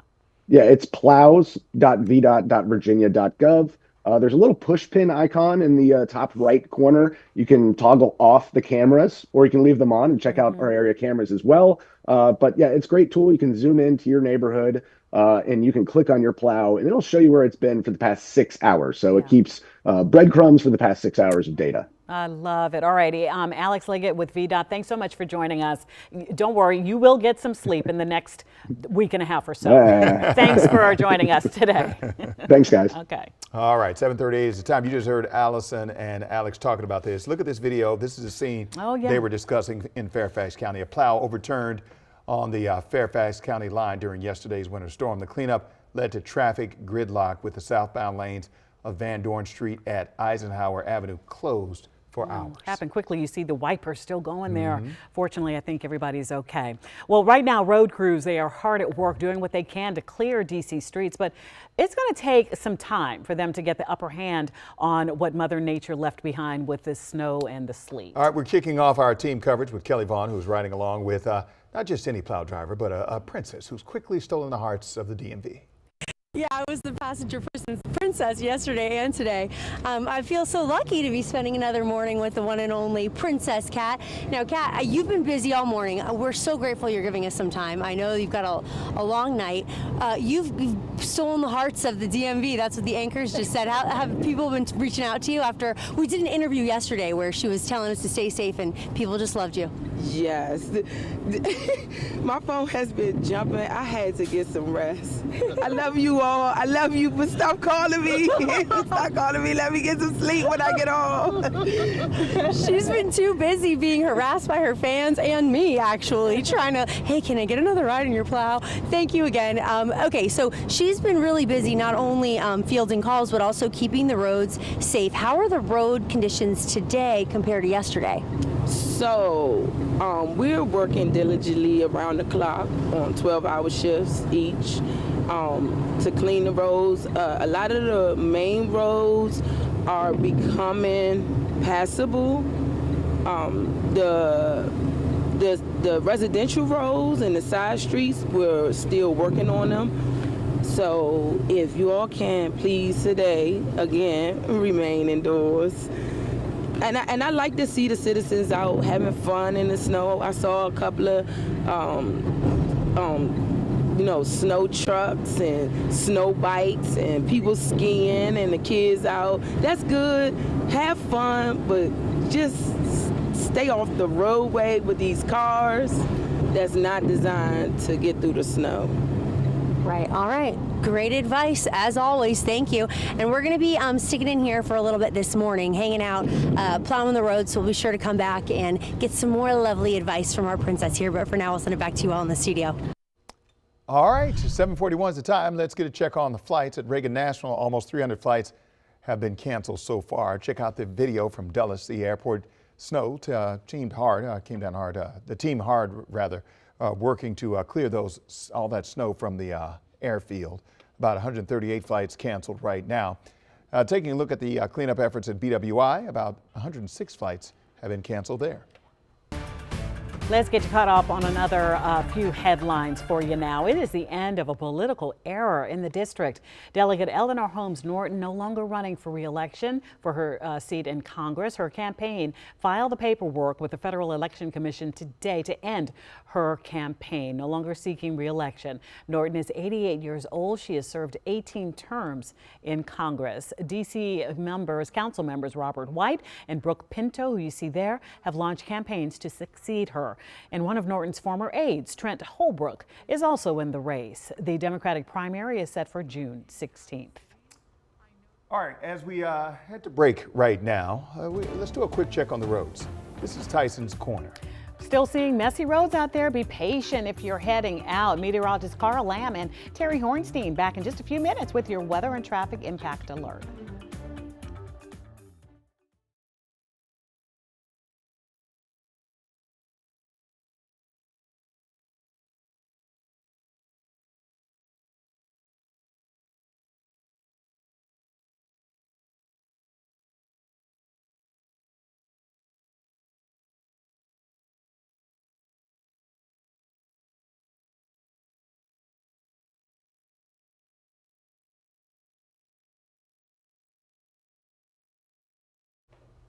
Good morning. How you doing? Good morning. Doing great. Good, good. All right. Audio's good. Is the camera good? Everybody in production? Does he need to do anything? You all good. You perfect. Don't do anything. My wife probably doesn't agree, but I'll take it. You know what, guys? Us guys, husbands, we're going to stick together. So you're perfect. That's right. Yeah. All right. So we'll see you in just a minute.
This WUSA9 Weather Impact Alert is sponsored by Morgan & Morgan. Well, we have those weather impact alerts for good reason, because these wind chill advisories the cold weather advisories rather, are going to be with us from tonight at 7 all the way until tomorrow morning at 11 a.m. And that's for wind chills between -5 to -8 for D.C., Baltimore, down towards Culpeper, Frederick, Hagerstown as well. But that deeper blue that you see off to the west there, Harrisonburg and Charlottesville over towards Oakland and Cumberland, that's where you could have wind chills between -15 to -18. But again, this type of cold is going to be here as we go throughout the week. So just a little bit of snow as you get out towards southern Maryland at this point and headed down towards Leonardtown. It has kind of sunk for the last couple of hours. So just a quick little burst of additional snow. Nothing like what we were dealing with yesterday, but still kind of topping off a little bit of all that precipitation with some snow at this point. So we've kind of gone through the life cycle of some freezing rain, some sleet, some snow. Areas on the Delmarva Peninsula got into some rain yesterday. I mean, literally it was everything. But Futurecast showing us that temperatures today will be on the chilly side. And we're talking about temperatures in the 20s, but we do get some sunshine in the afternoon, especially as you're maybe starting your cleanup process. But just know you will need to bundle up the hat, the gloves, maybe extra gloves, hand warmers in the gloves and boots. Not a bad idea. Extra snow pants and extra layers. I mean, really, everything that you've got needs to be in the rotation for this week. Temperatures still very, very chilly because of that northwesterly wind, and that is going to really kind of just accelerate the cooling for tonight also because we have a clear sky as well. So temperatures tonight at 8:30 down into the teens. Watch as we drop down to about 10 degrees for tonight, not out of the question. Even some single digits popping up, and we could have some temperatures that get below zero. Frederick, not out of the question. Luray, I think, and definitely Oakland, too. Then we get you to tomorrow morning. 4 degrees in D.C. to start the day. Those are air temperatures, not even factoring in the wind just yet. And then we'll get into the teens, low 20s for Tuesday. But again, this is going to be a rinse and repeat type of situation for 5 days. Now, the winds, as we go through tonight, still on the gusty side, gusting up to 30 miles per hour. So it is going to make things very, very cold and just it kind of like hits your entire soul. I mean, in terms of how windy it is. And then we'll have it kind of backing off as we go into the day tomorrow with those wind gusts not nearly as strong. In terms of what it feels like, I think this is also an important component to mention, that we will have those wind gusts really strong, making it feel like the single digits for the afternoon. And then as we go into tonight, watch as this deeper purple becomes that white. I mean, that's really what you do not want to see. Those are sub-zero wind chills that are coming in as we go into tomorrow morning. Everyone dealing with sub-zero wind chills by Tuesday morning. So that's why we have those cold weather advisories. And then tomorrow afternoon, we recover a little bit. I mean, it's generous to call this recovering a little bit, but we're back into the cold once again as we go from Tuesday night into Wednesday morning. Sub-zero wind chills make a return. So this is, again, going to be an ongoing thing. And we take a look at the temperature trend for the end of the 7-day forecast and into next weekend, the beginning of February. And we are squarely with temperatures below average once again. We're talking about 10, 20 degrees below average because we should be in the mid-40s for this time of year. The mid-40s look very far away. So here's the 7-day forecast. The weather impact alert is for 5 days, and we're talking about that cold for today all the way through Friday. I think Thursday and Friday are actually the worst of it as we get ready to kind of wrap up the month. But again, we're talking about highs only in the teens as we go through this stretch, and it will be sunny. We're not expecting much in terms of any precipitation, but certainly something to keep in mind as you're kind of dealing with this entire week. All right, time to get a look at the roads. Here is Terry Hornstein. This WUSA9 Traffic Impact Alert is sponsored by 3-Day Blinds. Carl, how could you do this to us? Gosh, those temperatures down to your soul. That sounds very painful. I want to tell you about this crash on 66 near Sudley in the eastbound direction. It just cleared, but you can kind of see that wet snow out there, slippery snow. Just use some caution no matter where you're heading across the DMV this morning. Also a crash that just cleared 66 eastbound. This is near Route 15. Again, use caution no matter where you're heading out this morning. It is quite the mess out there because of all this snow we saw. There's also a breakdown on the Beltway, the outer loop at Braddock Road. This is in Virginia. 2 lanes here are blocked. You can see it here. You can also see some crews out walking around out there. Luckily, there's not much traffic out there, but it is something to keep in mind. You don't want to get stuck this morning, so take it slowly as you head out of the door and try to avoid getting stuck on those side streets as well. 7:49 is the time right now. While the DMV deals with snow and freezing temperatures, one local nonprofit is springing into action. The DC Central Kitchen has been preparing and delivering meals and making sure that vulnerable communities don't lose access to food during this dangerous cold. And joining us now to discuss this even further is Alexander Moore to explain how they're doing it and who they're helping. Good morning, and thank you for joining us this morning. First of all, talk about when we have conditions like this, and we know this is not normal cold, it's extreme, but when you have conditions like this, how great is the need in this community? Well, hunger is a daily reality here in Washington, D.C. for almost 40% of our city. And so when you have inclement weather like this, when you have natural disasters like this, we really rely on nonprofits like DC Central Kitchen and our partners all across the city to step up for our neighbors who are seniors, our neighbors who are veterans, our neighbors who are homeless and struggling families, to find creative and innovative ways to get healthy food all across the city, no matter the conditions. All right, so how many meals have you prepared so far to get them out to the people who are in need? Well, every day, DC Central Kitchen prepares 17,000 meals for Washington, D.C. neighbors. And traditionally, those meals go to schools, halfway houses, homeless shelters, frontline nonprofits. And that is still happening. Our trucks are on the road today.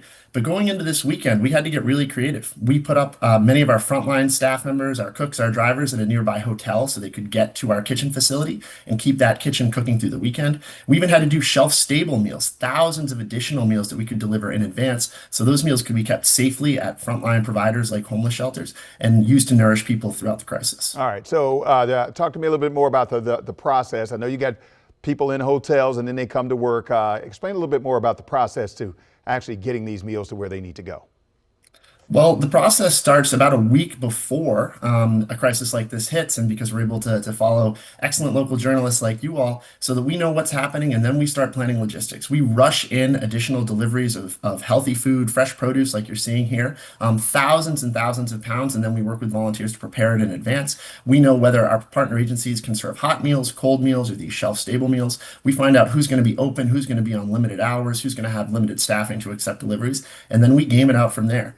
And right now we're running our winter command center, as it were, to find out when different partners are reopening, when we can time up our deliveries to them today. And as your viewers have heard all morning, if you don't need to be on the roads, don't be out there. That leaves more space for our big old trucks to bring healthy food where it's needed. All right, that's a great plan. And also, you just mentioned the roads. And we've been talking all morning long about these side roads and how treacherous they are.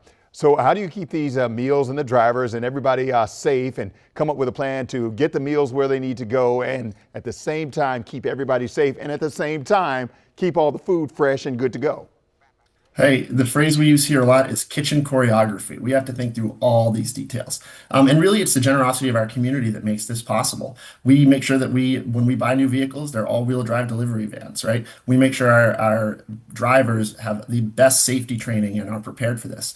And frankly, we've had a lot of practice. DC Central Kitchen just marked our 37th anniversary last week. And so we have been open consecutively without fail for 13,519 days. We never stop serving our community. We have served through natural disasters, government shutdowns, you name it, we've seen it all. And so we're able to draw on those best practices and put them to work when our city needs us. Wow, that's a 37 years. That's amazing. And all the lives that you've touched. So Alexander Moore, thank you very much for your time, and keep up the good work and continued success. And to you and all your workers and everybody out there on the road making a difference, be safe. And we thank you for everything that you do. Thank you so much. Have a great day. All right, you too. All right, 7:53 is the time right now. Nearly 200 million people were impacted by this weekend's storm. Nationwide, residents made sure to make the most of it. Take a look at this video. This is from Dallas, Texas. They're not letting the 1 to 2 inches of sleet ruin their winter fun. You can see an aerial view of a car pulling some kids. Now, this is we don't recommend this. Kids on sleds. And while it does look like fun, it is not recommended that you do this. No. Yeah, not. I've never not safe. seen. Have you seen that before? I've never seen this before, and yeah. Okay. All right. That is our shared vehicle that we own. So Yes. yeah, I'm not getting any ideas though. Right, Okay. It was also a fun snow day for so many people here in our area. Even some of our reporters had to get in on the fun, testing their sledding skills. Raphael, I will give you this bag of candy if you go get on one of those sleds right now and slide down the hill. If I break a bone, wisdom will also buy me a new body, I guess. Okay, here we go. All right, y'all. Here we go. There All we right. go. You ready? Yeah, ready. Here we go. Go. You know what? That was Good pretty enough. good. Okay, Kelly, you got this. Okay, hold on. Okay, you ready? Here Yes. we go. Go, team, go. Okay. Okay, we're going to work on your form. We're going to work on. Okay, 10 out of 10 finish. Go! Oh, this is like the Cadillac of sleds. Oh no! Oh! I think everybody's okay. So before I let you guys go, I have my bowl of pho. Oh no. Whoa! Oh no. Oh gosh. Lord have mercy. It's the laughter for me. Come on, adults, get in on this laughter and If joy. I had another hand, I'd give them 3 hands up for all of them. Oh, for I even got trying one. that. I will Okay, go. there you go. Okay. Four hands up for all of that effort. Right. All right. Oh, boy. All right. We've got much more ahead on WUSA 9 News coming up at 8 a.m. Coming up, as the district deals with extreme cold, help is on the way for residents experiencing homelessness. Coming up, DC Human Services Director Rachel Pierre joins us with some resources and shelters and where people can go to stay warm.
Time now is 7:57. Good Monday morning. I'm Allison Seymour. Bitter cold is moving into the DMV. Let's get right to meteorologist Carl Lamb with our weather impact alert. Yeah, and it's long lasting too. I'm just showing you 3 days, but it actually goes for 5. So it doesn't look like we have inclement weather headed our way because it's going to be sunny, but it is the bitter cold that we're really focused on here, with highs just in the 20s and falling as we go from the afternoon into tonight down to a low of 9. And look at those temperatures. It is going to be incredibly cold as we go into Tuesday, Wednesday, and beyond. Here's a look at traffic with Terry. Yeah, thank you, Carl. You are taking a live look right now at I-270 out of Montgomery County. And as you can see here, there is still snow on the road. Not too much traffic, though. That is the good news as you head out of the door. I am keeping a close eye on a disabled vehicle that is blocking some traffic on the outer loop. This is at Braddock Road. 2 lanes here are blocked. But again, because so many people are staying inside, not seeing any heavy delays, but it is out there. Our roads are slick this morning. I mean, we saw so much sleet yesterday. They are working on clearing some of the main roads here, but some of the side streets still look pretty bad, so just use caution if you do have to head out this morning. Metro is also feeling the impact of the snow. Bus service suspended last night because of road conditions. Service is set to resume in just a few minutes at 8 a.m. with limited operations. And as for the rails, Metro is operating on a Sunday schedule, meaning it opened at 6 a.m. today. Officials say they're aiming for normal service, but riders should check often for any delays. WUSA 9 is streaming live and local right now with Terry Hornstein on WUSA 9+.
WUSA 9 News at 8 starts now.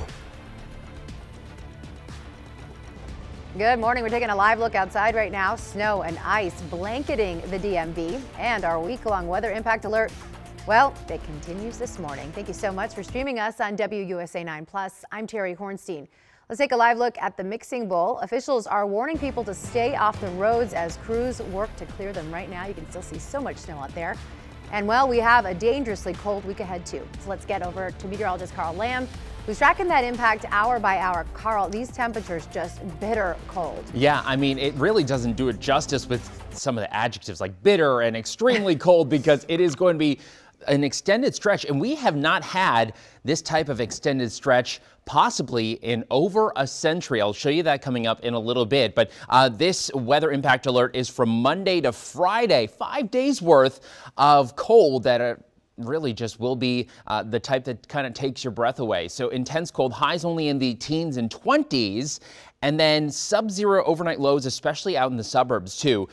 Not out of the question here. Around DC will be in the lower single digits for some nights too. So definitely really want to just make you aware of what's on the way. Limit your time outdoors and dress in layers as you're beginning the process of cleaning up all of that snow and ice as well. So a lot to keep track of here. Your storm totals from this, almost a foot of, well, whatever the gunk was of snow and ice in Clarksburg, Simpsonville at 11.3 inches, just about 11 inches in Columbia, 9 inches in Brentwood, and almost 9 inches in Rockville. In Virginia, very similar conditions, but the numbers came in a little lower because there was more sleet for those areas. So 9 inches in Manassas Park and Leesburg, 8.5 in Falls Church and Rose Hill, and Warrenton got the lower end of some of those numbers as well. We'll wrap things up with the cold weather alerts that are headed our way. So a cold weather advisory for areas in that teal, where wind chills tonight are between -5 to -8, incredibly cold. And this goes from 7 p.m.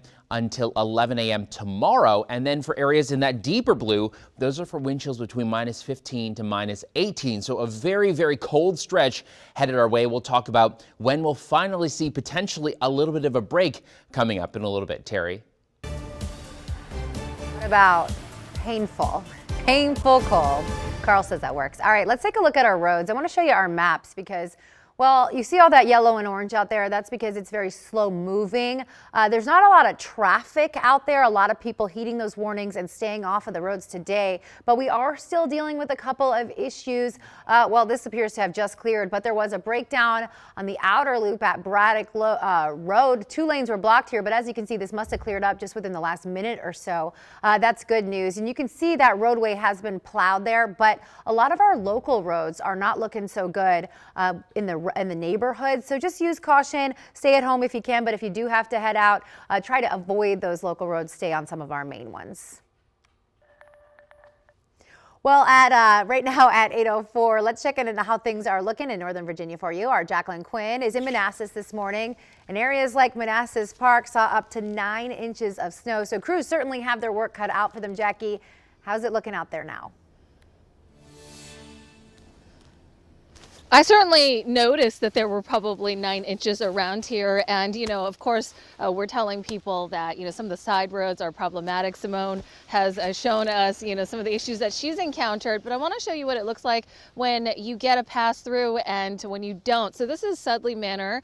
This leads out to Sudley Road. That's a big road out here. But that side over there, you see, has had a couple passes, right, with a snowplow. Where I'm standing, maybe there's been one, but with so much snow, that really hasn't been the case where you can see the pavement. So you have to dig out your cars. And yeah, when we said 9 inches, when you're dealing with cars trying to make their way in here, sometimes it piles up here.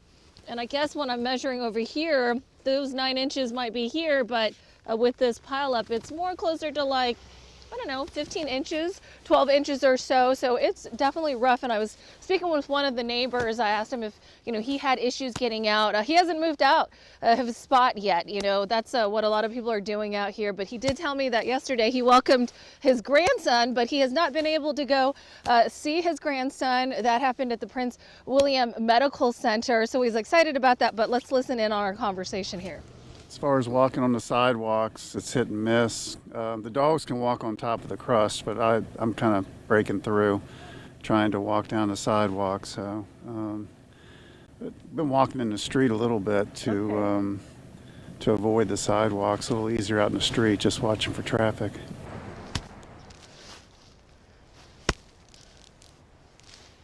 So he was walking his dogs, trying to be careful, but not a lot of cars right now. That's obviously good. People are taking caution here, but eventually he said he's going to make his way over to the hospital, which is about 2 miles away off of Sudley Road, if you're familiar with this area. This again is a look at what some of the streets that he's dealing with looks like, because they really haven't got enough of those the pass-throughs yet from the plows. Of course, that's going to be happening all day here. So a lot of folks digging out and waiting potentially for a little bit more help. But even when it does come, you can see it just piles up here on the side of the road. So do be careful out there, especially with the cold temperatures that are coming tonight. For now, I'll send it back to you.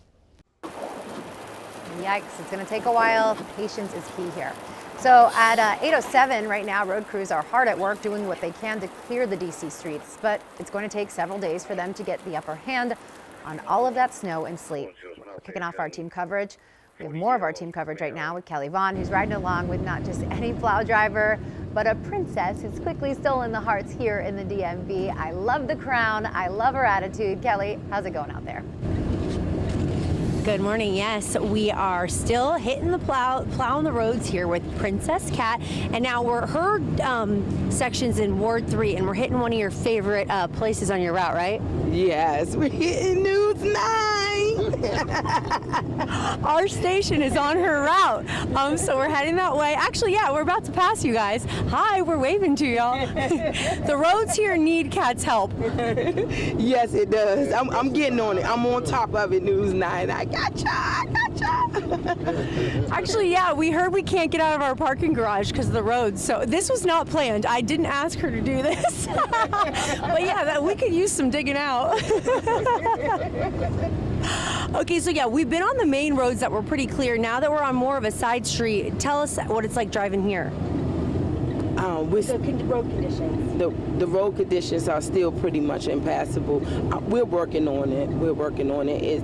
You definitely should stay off the roadways today and allow the crews to clean up.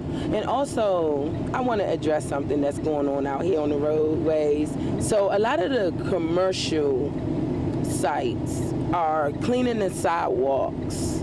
And what they're doing is they're cleaning the sidewalks, they're cleaning their driveways, and they're throwing all of the snow back in the roadways, which is causing a major hazard when we've already been in that location. And so that too is also causing a problem with vehicles getting caught up with being stuck, because now you have big globs of snow and ice globbed up together from the citizen, from the commercial sites, just throwing it in the street. Please don't do that. Stop it. Just she asked so nicely. It to the side of the curve and create a walkway space, but. All right, well, thank you. That's they need to know. And we're actually about to, just everyone from the station, we're going to turn down the road. So hopefully when you come out, leave your shift, the night crew's coming in, it might look a bit easier for you when we have a Princess Cat to thank for that. So thank you from us and everyone across DMV. Shout out to all the crews working. They've been working 12-hour stops, 12-hour shifts these past couple days. So, but the work is not over. We're going to keep hanging out with Cat. We'll check back in with you guys later. I'll send it back to you all. Inside, right over there. Hey, we're waving. Hi. Hi, we have some requests over here to clean that back road. One of our digital editors. This is the road they're requesting gets hit. She's doing it. I'm doing it right now. We thank you very much. She's getting a round of applause in here. She is definitely doing the work we all need to see this morning. All right, the time right now is 8:10. Metro is also feeling the impact of all the snow we saw. Bus service was suspended last night because of the road conditions. Service just resumed moments ago at 8, so about 10 minutes ago, with limited operations there. And as for the rails, Metro is operating on a Sunday schedule, meaning it opened 2 hours ago at 6 a.m. Officials say they're aiming for normal service, but riders should check often for any delays you might see. Okay, check out this super cool video just into our newsroom from DC Fire and EMS. This is a look at a fireboat on the John Glenn. What you're seeing is the ice breaking operations on the waterways around the district. This is so cool, but looks absolutely frigid. Emergency crews have to break up ice to make sure emergency vessels and other boats can safely navigate the water after the storm. And we know many of you made sure to get some fun in on the snow yesterday. A lot of fun. I know I had some fun too. We've been loving the pictures you guys have been sending us. Let's take a look at a few of them. Someone doesn't want to see the snow cleared. Lynn Botch sent us this picture of her little dog trying to stop her grandfather from shoveling. This is in Culpeper, Virginia. And Delora Shannon sent this one from Colonial Beach, Virginia. She says her 2 girls had tons of fun during that snow day. Look at those smiles. And you can join in on the fun and be part of our Weather Impact team by joining the WUSA9 Weather Watchers Facebook group. You can scan the QR code. You see it right there on your screen. Then you can share your weather pictures and your videos. You might see them pop up right here on air. And we are with you every step of the way as the region digs out from the storm. We're facing this just as you are. And as we continue our weather impact alert, now is a great time to download the free WUSA9 app. We'll help you stay on top of the changing forecast so you can plan ahead. All you have to do is scan that QR code right there on your screen. We make it very easy for you. And don't forget to turn on those notifications. The time right now is 8:12, and we've been warning about the dangers of driving in the snowy and icy conditions. And unfortunately, one of our own learned that lesson the hard way. Our Simone D'Alba joins us now from her neighborhood with quite a story this morning. It has been a stressful one.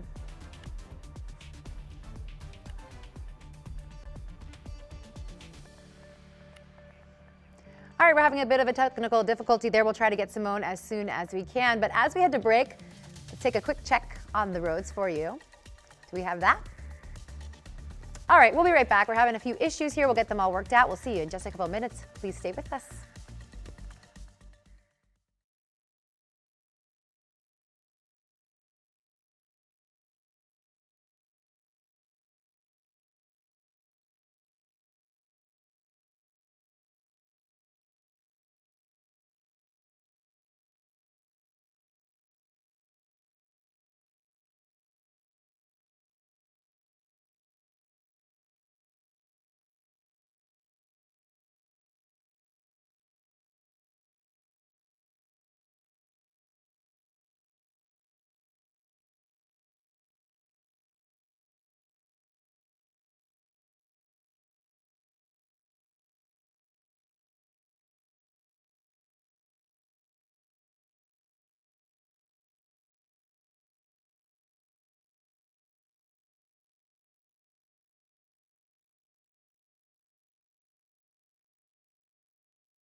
This WUSA9 Weather Impact Alert is sponsored by Morgan & Morgan. And this weather impact alert goes for 5 days. So we will have sunshine with limited melting as we go through this stretch here. But I would not expect a lot of progress, right? Because temperatures are still in the teens and 20s as we go through the rest of the month, and it lasts for all week, really. So that's the big concern here. And when it's this cold, you want to protect people, of course, but your pets. If it's too cold for you, it is likely too cold for them. So just keep that in mind. And pipes as well. So So if you have exposed pipes, you want to open the cabinets to let some of that ventilation in, let some of that warm air in, or tie a blanket or a towel around it to try and preserve some of that warmth, because they have the potential to burst, especially when it's this cold, and we have the potential for a few weekend flakes. At this point, it's there. The potential is there. Not looking like it's a definite at this point, but certainly want to highlight that the potential is sticking around. So as we go through this week, intense cold, temperatures in the teens and 20s, and then again, some sub-zero overnight lows not out of the question here, especially out in the suburbs. And you want to dress warm as you're tackling that cleanup and kind of digging out from that frozen cement. So 9 inches in Leesburg, 9 in Manassas Park, 8.5 in Falls Church and Rose Hill as well. We had so many numbers come in, and 6.2 in Warrenton, so slightly lower numbers there. In terms of the cold weather advisories, these are issued when wind chills are getting to -5 to -8. It's for everyone highlighted in this teal color, and that goes from 7 p.m. tonight until 11 a.m. tomorrow morning. Extreme cold warnings, though, for areas in that deeper blue, and that is for really intense wind chills, -15 to -18. For the same window of time. Now, we do have a few flurries trying to sneak in here just east of Westminster. Not really going to lead to much accumulation, but it's just that weak little disturbance that's sneaking through. We did have some down towards Leonardtown, too, and kind of drifting towards Cambridge at this point. But Futurecast, not as optimistic that we get some flurries in here today. But we do get into more clearing. Sunshine will start to peek through. I do think it's a sunnier afternoon and a nicer finish. You will need the sunglasses because of the reflectivity off of the snow. So it's going to be really bright. And I mean, like, the type of bright that, like, if you were just waking up and you open the blinds, you're like, oh my gosh, it's so sunny out there. So that's the type of sunshine we've got today, this afternoon. And temperatures will be into the 20s, but cooling down tonight with hardly any cloud cover. That is going to make it very, very chilly. Those winds gusting up to 35 miles per hour, not out of the question here. So really windy conditions as we go throughout the day. That's also a concern. That makes wind chills that much worse. Feels like the single digits as we go into the afternoon. And then by tonight, watch as this changes into the sub-zero territory. So by 1 a.m., we're talking about -1 in terms of what it feels like in D.C. So again, these wind chills brutal as we go into tomorrow morning for sure. Here's a look at the 7-day forecast. So again, the weather impact alert goes for 5 days. Coldest air to wrap up the month of January. And then we will have temperatures, I don't even want to call it a rebound or a warm up, because that would be an insult to those cold temperatures, but it is going to be back into the 20s as we go into Saturday and Sunday. Terry? Yes, 2 thumbs down, he just said, and I completely agree. Those temperatures are horrendous. And with that, as extreme cold tightens its grip on D.C., city leaders are working to protect people with nowhere warm to go. In 2023, more than 1,000 people died in the U.S. due to excessive cold or hypothermia, with the highest percentage of deaths happening in January. So right now, the district is offering some resources for people who are experiencing homelessness and who need that help. So joining us now is Rachel Pierre, the director of the D.C. Department of Human Services, with what neighbors need to know and how to help. Rachel, thank you so much for joining us. Thank you so much for having me. So let's talk about this. We're really dealing with that those dangerously low cold temperatures right now. So let's talk about some of these vulnerable members of our community here. Yeah, thank you. So it's important to know, first of all, that the district is a right to shelter, and Mayor Bowser has made available resources to ensure that no one has to stay outside during hypothermia conditions. So it's important to continue to get the word out that we have shelter space available for anybody who needs it and who wants it. The outreach teams have been doing an amazing job since the alert that this snow is coming to get people in. We still have some people who continue to stay outside, and the message is these are dangerously cold temperatures, and we would like to get additional people in. Yeah, it's going to get even colder than it is right now, as Carl was mentioning. So let's talk about some of these resources. I know you mentioned the shelters, but what about transportation, warming items, and how can people access these resources they might need in these temperatures? Yeah, thank you again for asking this question. So we have Shelter Hotline Transportation has been working 24/7. So that number is 202-399-7093. 202-399-7093, or folks can just call 311 to request transportation to any shelter. Anybody can call to request either to come and check on someone or request transportation for somebody that we know may need transportation. And our shelter van drivers, will pick up the person, and they have the information so where we have shelter beds available for folks who continue to choose not to come in. Our homeless outreach teams continue to go out, check on our neighbors, delivering warming items, socks, blankets, hats, gloves, warming hand warmers, hot coffee, to make sure that if they choose to stay outside, they have all the resources needed to survive the cold temperatures. So would you suggest if someone sees someone outside in these cold temperatures and wants to step in to help, to call that number you mentioned there? Is that the easiest way to do this?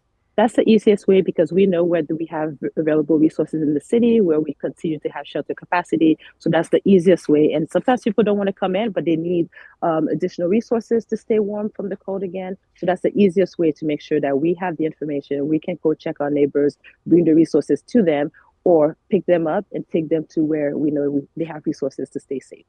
And Rachel, what's one thing every DC neighbor who's watching us right now should remember during this cold snap? What would you tell them? What's your best advice here? That we all have a role to play to keep our neighbors safe during this winter. So in addition to checking on our neighbors experiencing homelessness, check on our neighbors, elderly, check on our pets, make sure that we take this cold temperature extremely seriously. We are talking about dangerously cold weather. Cold weather injuries are preventable. Mayor Bowser has ensured that we have all the resources in the district to make sure that we get the resources to the folks, and we are ready to continue to receive our neighbors and keep them safe. Rachel, thank you so much for joining us. Before we let you go, just can you mention that phone number one more time for people to go ahead and call in? Thank you. So our shelter hotline is 202-399-7093. We are available 24/7. That number again is 202-399-7093. All right. Thank you so much, Rachel Pierre. She is with the DC Department of Human Services. Lots of great information there and great tips for this very cold weather out there. Thank you so much for joining us. And while everyone can be affected by these low temperatures, those at highest risk, we were just talking about them, well, they include the elderly too, young children, and those without a warm home. So if you plan on going out at all, whether it's to shovel or even for some snow fun, experts say layers are essential. If we can dress in layers, that's the key. Often you think about it in 3 layers. So base layer, middle layers, outer. Your base layer is going to be more anything that can wick away moisture or wick away sweat. Your middle layer is going to be that insulating one. It's going to truly trap in that body heat. So wool, if you can wear thick fleece, a puffy jacket, maybe even just a thick shirt works well. And then outer layers would be a shell that protects you against the environmental elements.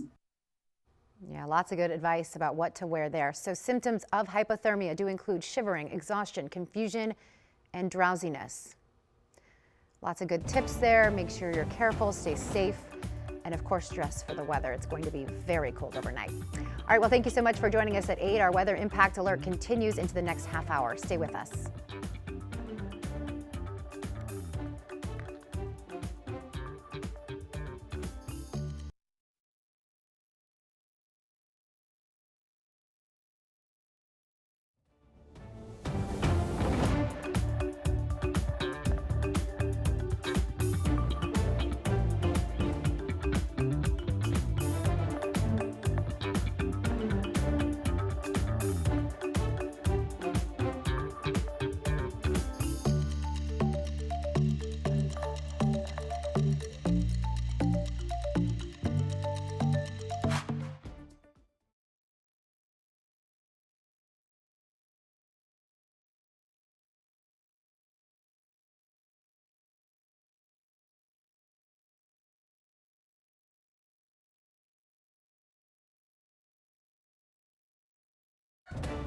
Welcome in. The time right now is 8:25, and I'm Terry Hornstein. Bitter cold is moving into the DMV.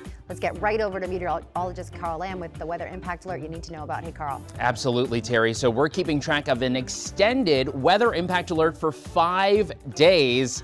and it doesn't look like it's really all that active, but it's the cold that's the main story here. Temperatures into the 20s as we go through the next couple of days, in the teens for daytime highs, and then look at those overnight lows down into the single digits. It is going to be extremely cold, and we're talking about temperatures that could be even below zero, especially as you get out into the suburbs. Here's a look at traffic with Terry.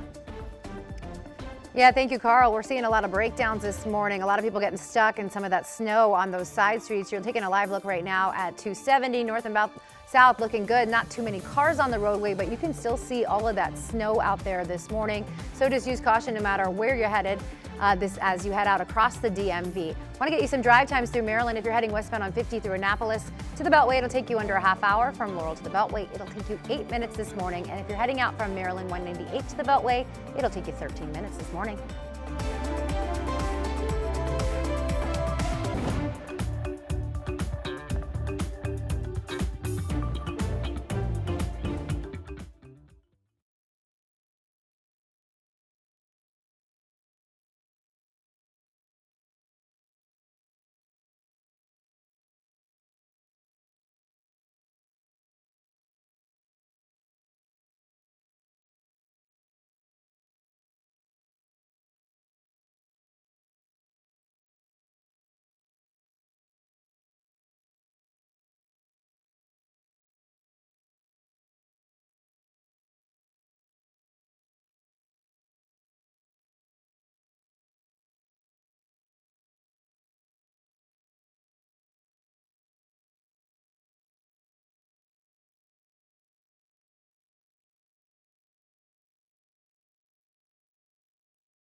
Welcome in, taking a live look outside. Our week-long weather impact alert, it continues this morning. Over the weekend, we saw snow, sleet, and felt those temperatures drop. Thank you so much for streaming us on WUSA 9 Plus. I'm Terry Hornstein. And this storm, this winter storm, it had major impacts throughout the region. And this week, we'll see those temperatures plummet even more. Yes, you heard that right, unfortunately. Let's get right over to meteorologist Carl Lamb with what you need to know. Carl, some of these temperatures here are just dangerous. Yeah, they're not numbers you would like to see on the 7-day forecast, but it is going to be a pronounced wave of cold that kind of works its way into the DMV. So the weather impact alert is going from today all the way through Friday. It's 5 days worth of alerts, and it's for pronounced cold. We're talking about temperatures in the teens and 20s for highs, and overnight lows dipping down to below zero, especially as you get out towards Hagerstown, Martinsburg, Frederick, and even out towards areas like Front Royal and Luray. And then we will have temperatures in the district in the single digits. So very cold, and limit your time outdoors and make sure you dress in layers to kind of deal with this extreme cold. Now, in terms of stretches below 32 degrees, we have not had a stretch of 8 days in a row between below 32 degrees in over 100 years. So we definitely have the chance of hitting 8, 9, maybe even 10 days. Perhaps you watching, maybe you remember the stretch in 1989 that was leading up to Christmas. But again, really impressive stretch of cold headed our way. So I again think we'll be between 8 or 9, maybe even 10 days where things are kind of really, really cold. So it's 24 degrees. At least the sun is starting to peek out, but we still have a good amount of cloud cover in place. But let's show you temperatures around the region as we wrap up here. 24 in the district, 18 in Gaithersburg, and 18 in Frederick as well, and 17 in Bel Air. So cold air being made colder by that northwesterly wind, so it feels even colder out there. We'll take a look at where temperatures go for tonight and tomorrow coming up in a little bit. Back to you, Terry. And I have a feeling it's not good news.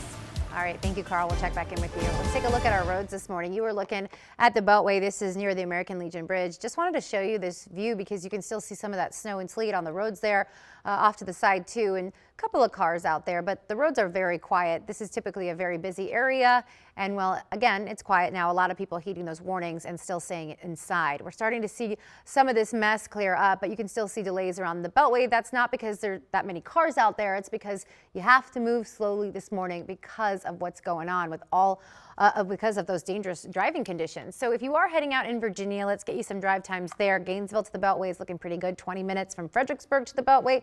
It's looking good too, 40 minutes. A couple of slowdowns on the Beltway to the 14th Street bridges. That'll take you 10 minutes this morning. Now, I do want to mention some of those side streets that haven't been plowed yet. They are not passable. So just make sure if you are planning to head out, you know the route you're going to take, and you don't want to get stuck this morning. We're seeing a lot of that, a lot of those breakdowns, a lot of people stuck in the snow. And with the dangerous conditions out on the roads, Virginia Governor Abigail Spanberger continues her push to keep Virginians safe. The Commonwealth is under a state of emergency, with the National Guard helping assist cleanup and recovery efforts.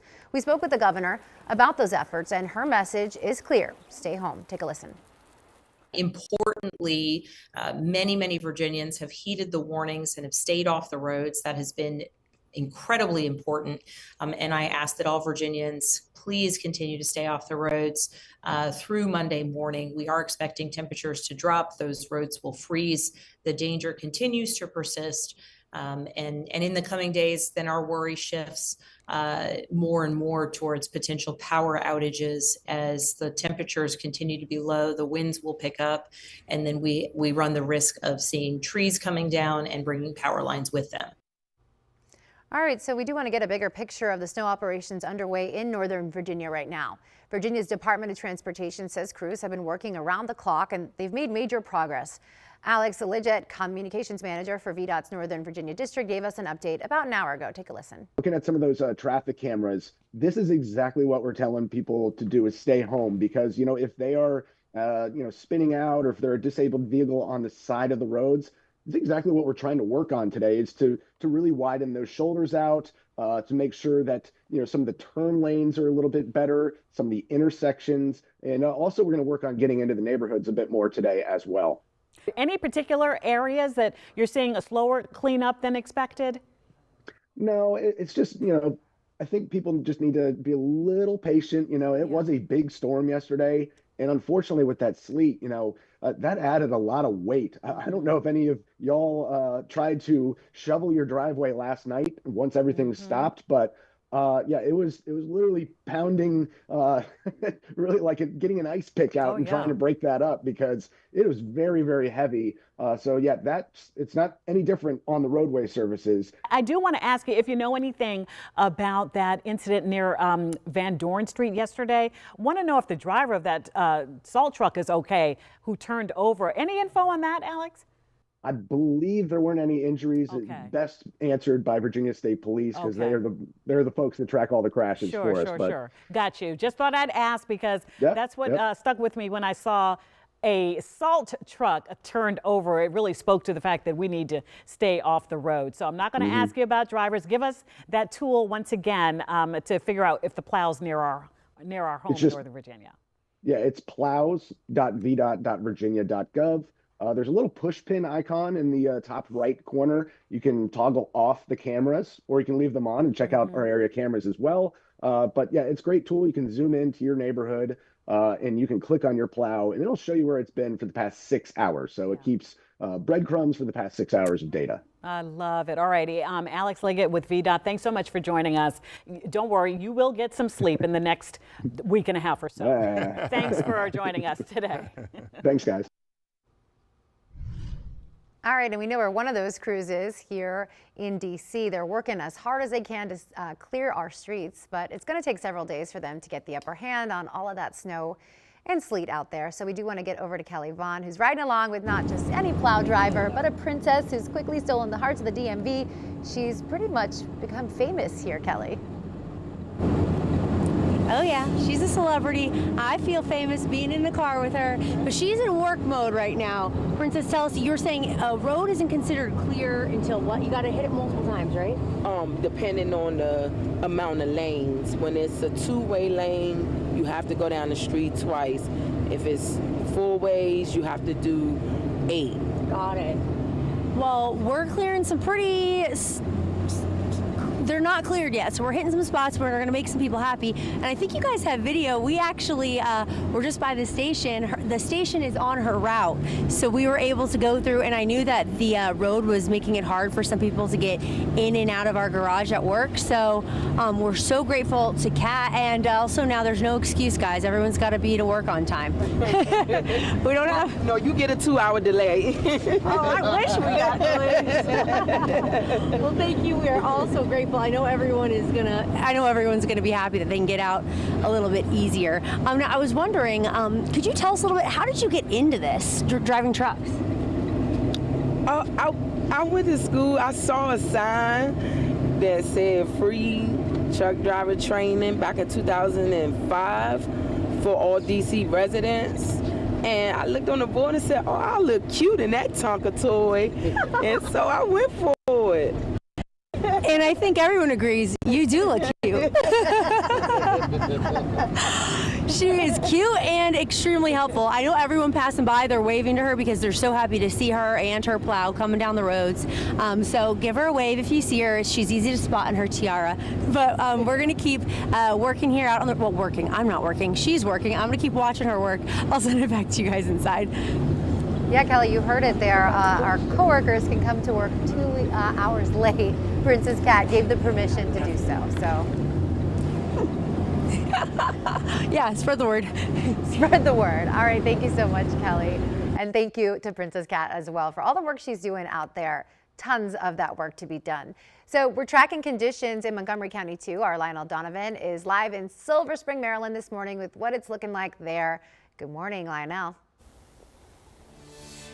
Good morning. Well, things are very quiet here at Silver Spring because although the main roads like Colesville Road has been cleared, many of the side streets still have a lot of snow on them. Right now, I'm at the junction of Ellsworth Road and Cedar Street, and as you can see, there's a lot of snow right here that's just blanketed this intersection right here. We've actually seen quite a few people even get stuck. I want to show you this Kia that's right over here. The driver was out here just a short while ago. We tried to help him get to this parking spot. It took us about 15 minutes just to move the car about 10 feet. That gives you an idea of just how hard it is to drive in these conditions. And just a little further down the street right there, another driver is also struggling with the snow. He's been stuck there for about 20 minutes as well. And we've been going around downtown Silver Spring. We've been seeing quite a few people on these side roads struggle to make their way around, which is why folks are saying it's so important that if you don't have to be on these roads right now, it's better to just stay home because there's still a lot of snow out here on the streets. I thought I could get out because I thought the roads would be clear enough, but I'm stuck, unfortunately. Yeah. So you're saying like the main roads seem to be plowed. They do, but yeah. It's the side streets. It's the side streets that you just can't get out. Can't get out. It's crazy. It's crazy. What would your advice be to folks that are... Stay home. Do not get out on the roads until the roads are fully plowed because you'll get stuck like me and it's not fun. There you have it. Stay home if you can stay home. We're right here, right now. We do see that some of the grocery stores, like the local Whole Foods, that is open. But the few people that are out right now, many of them, they've seen how the streets look, and many of them are just trying to walk. So it is, if you want to get out, a lot of the sidewalks have been paved. So people are taking advantage of that and are walking where they need to go. But they're very short distances. But if you're going to drive, there's a strong possibility that you're going to get stuck. Back to you. Yeah, Lionel, you can't even see where those streets end and the sidewalks begin. It's just wild out there. So you heard it there. We've been saying it all morning. If you don't have to drive, if you can stay home, that is some good advice this morning. You don't want to get stuck in that big old mess. Well, let's also check in on our flights. At Reagan National, almost 300 flights have been canceled so far. Check out the video. This video from Dulles. The airport snow team hard at work clearing snow from the airfield as it was coming down. About 138 flights canceled there right now as well. And taking a look on cleanup efforts at BWI, about 106 flights canceled there. It definitely has been quite the mess at our airports as well. And we've been warning about the dangers of driving in these snowy and icy conditions all morning long, all yesterday. Unfortunately, one of our own learned that lesson the hard way. Our Simone Diablo joins us now from her neighborhood with quite a story this morning. Simone, this morning has not been an easy one for you. No, but you know what? If there's one thing I am, it is determined, and the tow trucks are not coming, folks. I hate to break it to you. I kept getting delayed, so I found a shovel and I found some kitty litter and I got the car off the road. Yay! I'm also. Okay, you did it was miserable, and I've been trying to do it since 3 a.m. and I highly recommend you stay home because doing it by yourself is really difficult and mildly infuriating. Mildly, but right? Yeah, you know what? I'm only a mile from work, so I thought, there's not going to be a problem. It's the worst I've ever seen side roads. They haven't been touched, and I just don't know how. Unless they're touched, I don't know how I'm coming to work tomorrow. So unless they plow them, I better get a sled dog or something. But yeah, so that's the current state of things. I got the car out, but it's been a morning. And so if you were thinking, hey, I'm just going to drive for a mile, don't bother. It's not worth it. There's no one who's going to help you. Like I said, the tow truck, I finally just gave up. After they kept pushing me back, I've been out here since 3 a.m. digging the car out, and I have not seen, outside of the Uber I got stuck after my car got stuck, I have not seen another vehicle try to make a dumb mistake like drive these side roads. So you were trying to get to work, Simone. I mean, you were just trying to get to work. So let me ask you, how long did it take you to get out of that snow there? Been since 3 a.m. I got stuck at 2:50 technically, and I have been digging and using kitty litter and doing, fueled by caffeine and kitty litter, like I said, and a lot of persistence. Also, you can see the image of my car, how it was buried up to the door. I was really worried about it being in the middle of the road. So when they do bring plows down here eventually, I didn't want to get more stuck. So I feel like I've just been racing the clock to kind of get the car out. Success, hooray, but please, as you've been hearing, no one's exaggerating. I mean, this is way worse than I ever thought it would be. Yeah, it's been really bad. Those side roads definitely need to be plowed. Hopefully it happens soon, but you heard it from Simone here. You don't want to go out on those roads if you don't have to. Also, I will say this, Terry, I know we've been seeing my car stuck. We're not going to say anything about the make or the model because it's not a great endorsement of the vehicle in the snow. But hey, we persist, right? We got out of this situation. You did, and you'll get to work one day. Maybe not tomorrow, but you'll be back one day. Bye, friend. See you later. Thank you so much, Simone, and good luck. I'm Bye. so glad you finally got your car out. And we are with you every step of the way as the region digs out from the storm. As you can see, it's happening to our own people here. So as we continue our weather impact alert, now is a great time to download the free WUSA9 app. We're keeping you up to date.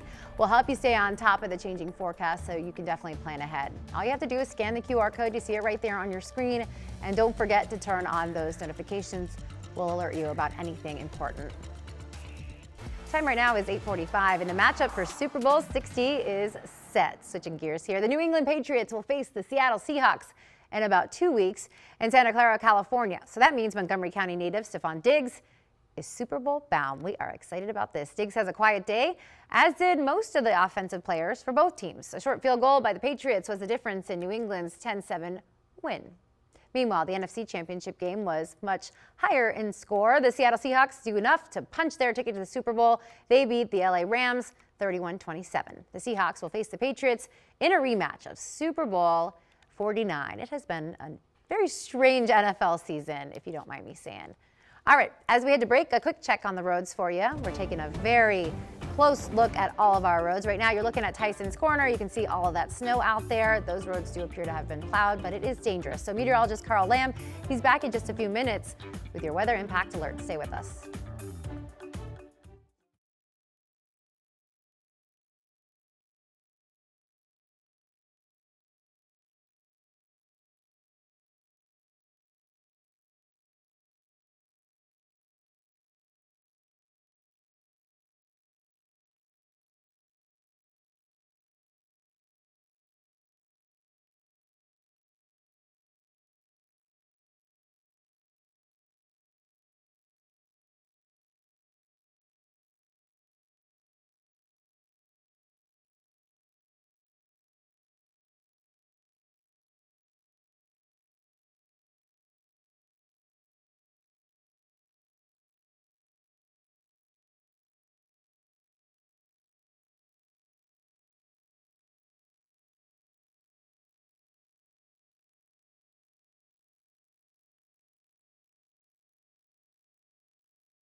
WUSA9 Weather Impact is sponsored by Morgan & Morgan. We have a lot to get to. Hi, everyone. I'm meteorologist Carl Lamb. There is sunshine as we go through the day today. It's already peeking out. We saw it over the national. I mean, it does look pretty good. So we'll kind of get there in terms of what's on the way. But the bitter cold does hang around all week, and you do want to protect people, pets, and pipes when it's this cold as well, especially if you have exposed pipes, perhaps in the garage. You do want to tie a blanket or a towel around them to try and keep some warmth in there because they could burst, and that could be a huge headache, especially with these extremely cold temperatures. And there could be a few flakes for the weekend. It's not a majority of the models saying it at this point, but we just want to highlight that it's something we're tracking at this point and kind of keeping an eye on. Look at that. That doesn't look so bad at all. But the fact is that it's really cold out there. So that's what you have to contend with, because it's 24, feeling like 12 when you factor in the wind. And that wind is just going to get stronger and stronger as we go throughout the day. So again, looks good, feels terrible out there. Now, what we have on the way, cold weather advisories highlighted in teal. And this is for wind chills between -5 to -8 for tonight. Now, you do see that I mentioned minus 18 is a possibility. That's for areas in that deeper blue out towards the Shenandoah Valley, where you do have wind chills between minus 15 to minus 18 tonight. So that goes from 7 p.m. until 11 a.m. tomorrow morning. Radar showing us a few flakes just kind of right along the Maryland-Pennsylvania border there, and those snow showers exiting Leonardtown at this point. So really was just a minor blip for us this morning. Now, in terms of those winds, they are going to be still with us as we go throughout the day, and notice that they will continue to get faster. They'll just continue to move, and that really means we get into more wind and we actually get some clearing. So again, more sunshine. You'll need the sunglasses because it is going to be very bright out there in terms of the reflection off of the snow too. And then temperatures not really warming up all that much. I mean, we'll get into the mid-20s at best and then start to cool down. And then tonight, look at the temperatures rapidly cooling down into the teens. And this is at 11 o'clock, but during the overnight, single digits for most areas. So it is going to be very chilly to start our Tuesday morning. And we could even have some sub-zero actual air temperatures for areas up north as well. But Tuesday, not much better as we start the day. And those wind chills are definitely a factor. Winds will be noticeable today, especially as we go through the late morning and afternoon. Gusts could be upwards of 30 to 35 miles per hour, so you'll feel it, and it's the wind that hurts your face too. So definitely, again, a scarf, whatever you have to bundle up and stay warm because it is going to be very blustery out there. In terms of how it feels, this is the big story because these wind chills are really just intense. It's uncomfortable when you're outside, and Terry was saying painful before. I think that certainly works with wind chills. Sub-zero. I mean, especially again where those extreme cold warnings are in place. That's what we're keeping track of. By tomorrow morning, sub-zero across the region. I mean, look at those numbers. And then by the afternoon, a little bit of an improvement with wind chills in the teens, but I think that's not much of a relief for anyone who's watching at this point. 7-day forecast. We have these 5 days for these weather impact alerts, and the cold is, I think, worst for Thursday and Friday. And again, we're tracking the potential for a few flakes as we go into the weekend. Not entirely sold on it, but temperatures will rebound, getting closer to 30 degrees. Terry? Never thought I would be looking forward to the day where the temperature is going to be 30 degrees. All right, thank you, Carl. It was a fun snow day for so many people across our area. Even some of our reporters had to get in on the fun, testing their sledding skills. I just love this. Take a look. Raphael, I will give you this bag of candy if you go get on one of those sleds right now and slide down the hill. If I break a bone, Wisdom will also buy me a new body, I guess. Okay, here we go. All right, y'all. Here we go. There we go. You ready? Yeah, ready. Here we go. Go. Woo! You know what? That was Good pretty enough. good. Okay, Kelly, you got this. Okay, hold on. Okay, you ready? Here we Yes. go. Go, team, go. Okay. Okay, we're going to work on your form. We're going to work on. Okay, 10 out of 10 finish. Go! Oh, this is like the Cadillac of sleds. Oh no!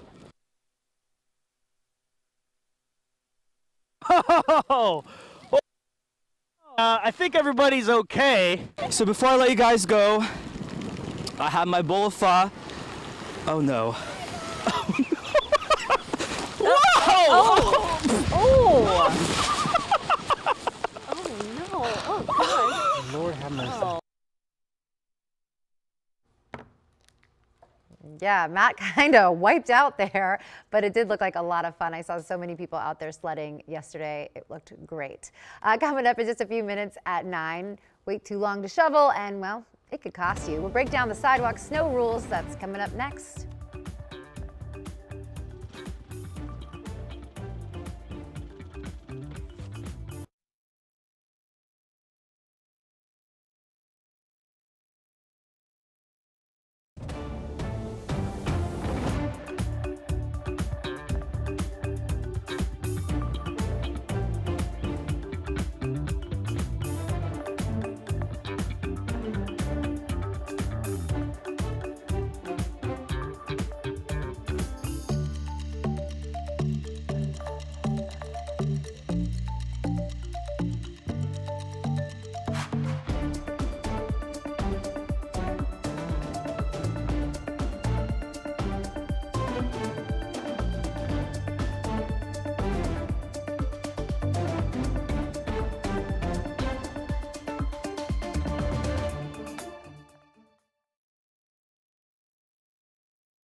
Welcome in. The time right now is 8:55. I'm Terry Hornstein, and bitter cold is moving on in as the snow moved out. Let's send it over to meteorologist Carl Lamb with what you need to know. Carl, I know I said this earlier, but these are dangerous temperatures. Yeah, I don't think bitter does it justice at this point in terms of what to expect. We have weather impact alerts for 5 days. We're talking about temperatures in the 20s to start the week, but in the teens to end the week, and those overnight lows. Single-digit overnight lows at Reagan National, but we're talking about sub-zero temperatures in the suburbs.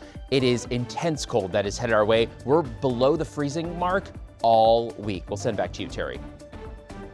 All right, and we've been talking about this too this morning, your roads, just being careful as you head out. I want to get you some drive times. We are seeing a lot of stalled vehicles on the roads and a lot of breakdowns, people stuck in the snow, as you saw from Simone, so just be careful on those side streets. But if you are heading out in Virginia eastbound on 66, if you have to head out from Gainesville to the Beltway, it'll take you 19 minutes. From Fredericksburg to the Beltway, it'll take you 40, and from the Beltway to the 14th Street bridges, it'll take you 11 minutes this morning. And let's talk about the Metro, because the Metro is also feeling the impact of the snow. Bus service was suspended last night because of the road conditions. Service got started about an hour ago at 8 a.m. with limited operations. Now, as for the rails, Metro is operating on a Sunday schedule, meaning it opened at 6 this morning. Officials say they're aiming for normal service, but riders should check often for any delays. Thank you so much for joining us. Join us at 9.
WUSA 9 News at 9 starts now.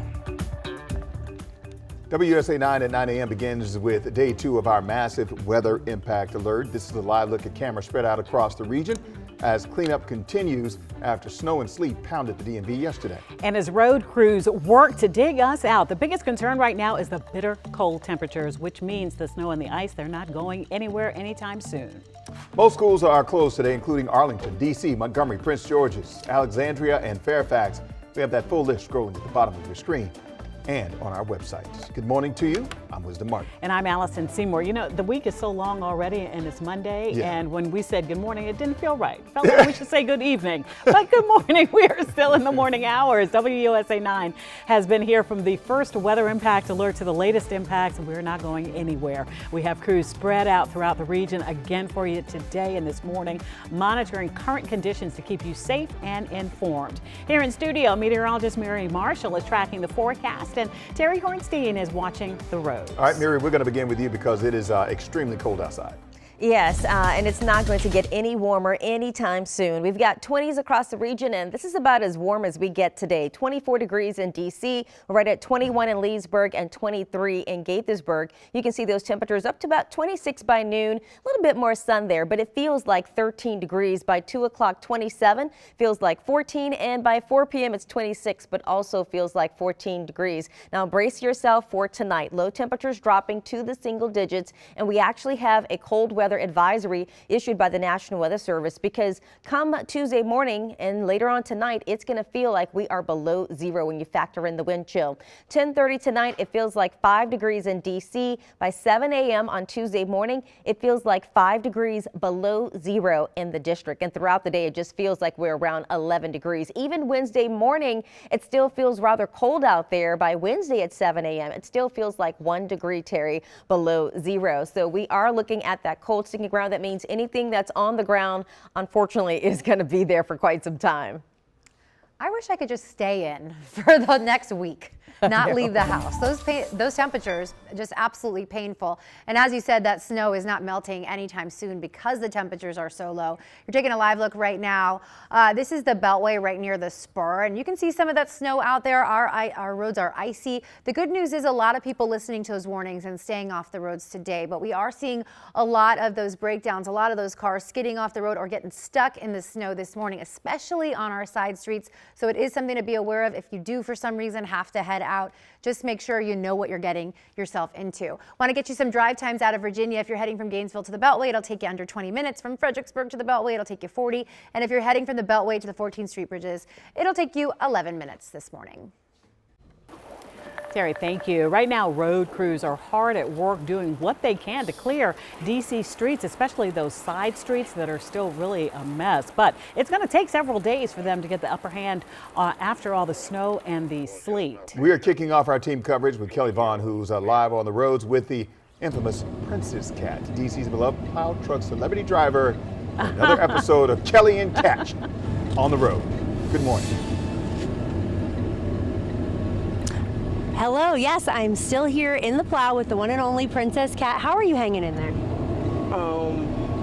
I'm a professional. I've been a professional. She says she's a professional. We're like backing down a hill here, so maybe I'll stop trying to distract her. But okay, so tell me more about what you would describe the roads for people. They might be sitting at home watching you and being like, maybe I should go drive to the store. Maybe I should go run those errands. No, maybe you should not go do any of that. Stay home and enjoy your day off and act like it's COVID again. She says, stay home, enjoy your day off. Now, I wish you guys could understand what we're doing. She's navigating backwards down one of these like barely shoveled out, barely plowed roads. And if it wasn't for you, Kat, I don't know how these people would be able to get out of their homes. Is it, are these some of the hardest roads for you to do, or? Yes, right now it is. Look. Do you want me to just let you focus? Oh, I can let you focus. No, you okay.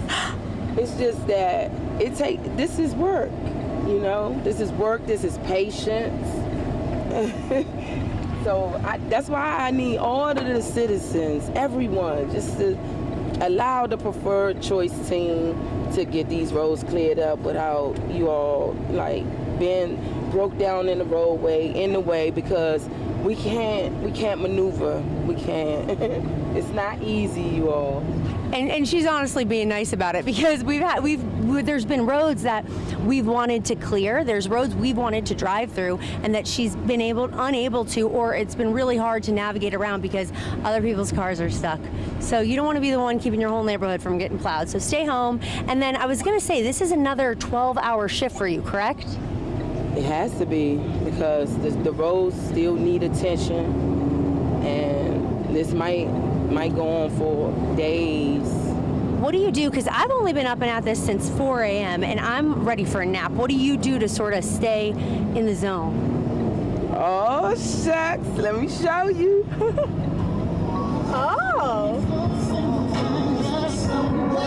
All right, well, we've been distracting her from what she really wants to do, listen to music. All right, Kat, well, thank you so much. I appreciate you.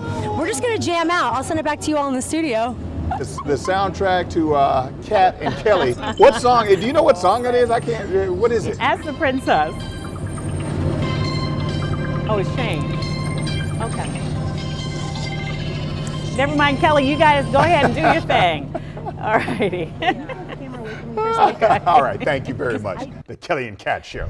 All right, 9:06 is the time right now. Let's check in and see how things are looking in Northern Virginia. Our weather team just told us that Manassas Park saw around 9 inches of snow. That is amazing. 9 inches of snow. That's a lot. That is a lot of snow. Jackie Quinn is live in Manassas this morning, where crews have their work cut out for them. Jackie, how are you doing this hour? Good. You know, taking a look around at the 9 inches, it looks like even more in some places, but I'm trying to walk down the sidewalk. As you can see, it's hard to see the sidewalk. And even when you try to shovel the snow on the sidewalk, that is just hard ice down here, right? So I was checking in on some of the neighbors. Some people, it looks like they've had to dig out. They've even gotten stuck even at this hour, but this is Mark Davis. And so tell me a little bit about your experience here. What are you doing out here, and how have you been doing with this snow? Well, I thought maybe I could, leave the snow packed underneath and the ice on top. It'd be easier to get off, but it's not working. I can't even get the shovel into the ice. Yeah. So I don't know what the answer is.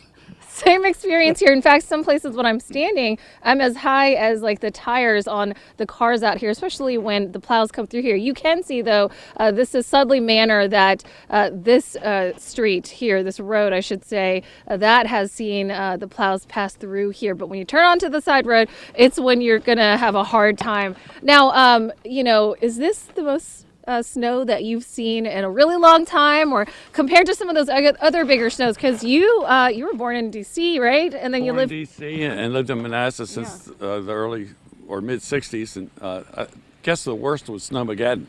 Okay. And 96. What was you? 96, and the snowplows were getting stuck in my townhouse neighborhood, and that was the worst I've ever seen. Okay, you've actually seen some plows have issues over here. That was 2016, though, right?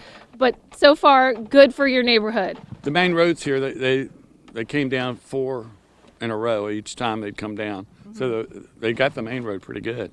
All right, so I got to ask you, besides me trying to help you, how are you going to get through all of this? I don't know. I've thought about hot water, but that would just freeze right away. And so maybe I need a harder shovel. Okay. One of the regular shovels or something might dig through it or chop it up.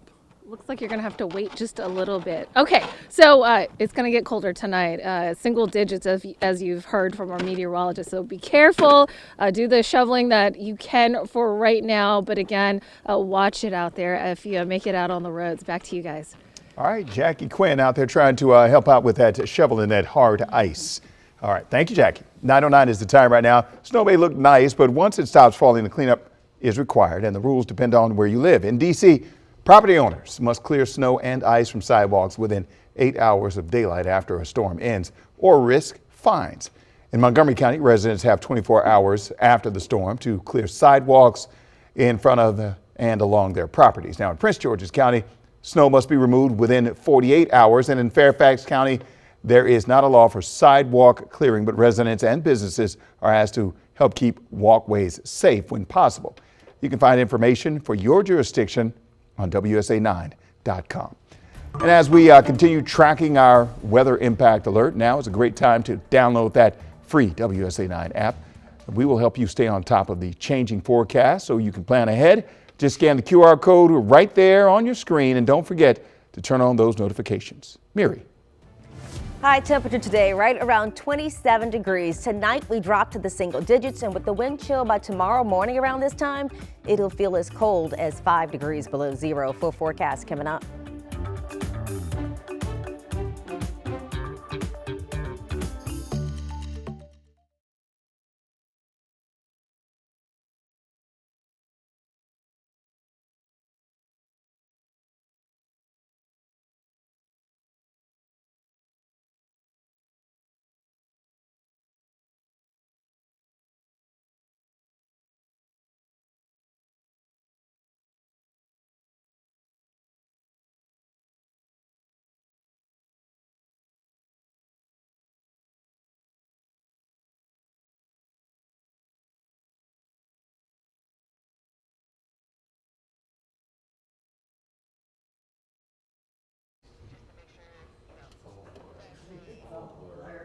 Hey, Alex. You again? It's us again. Oh, can you hear? Can you hear us? One, two. Yeah. Oh, okay. Gotcha. Okay, cool. Can you hear me all right? Yep. We hear you. Hear you. Looking good. Sounding good. Odds this time.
This WUSA9 Weather Impact Alert is sponsored by Morgan & Morgan.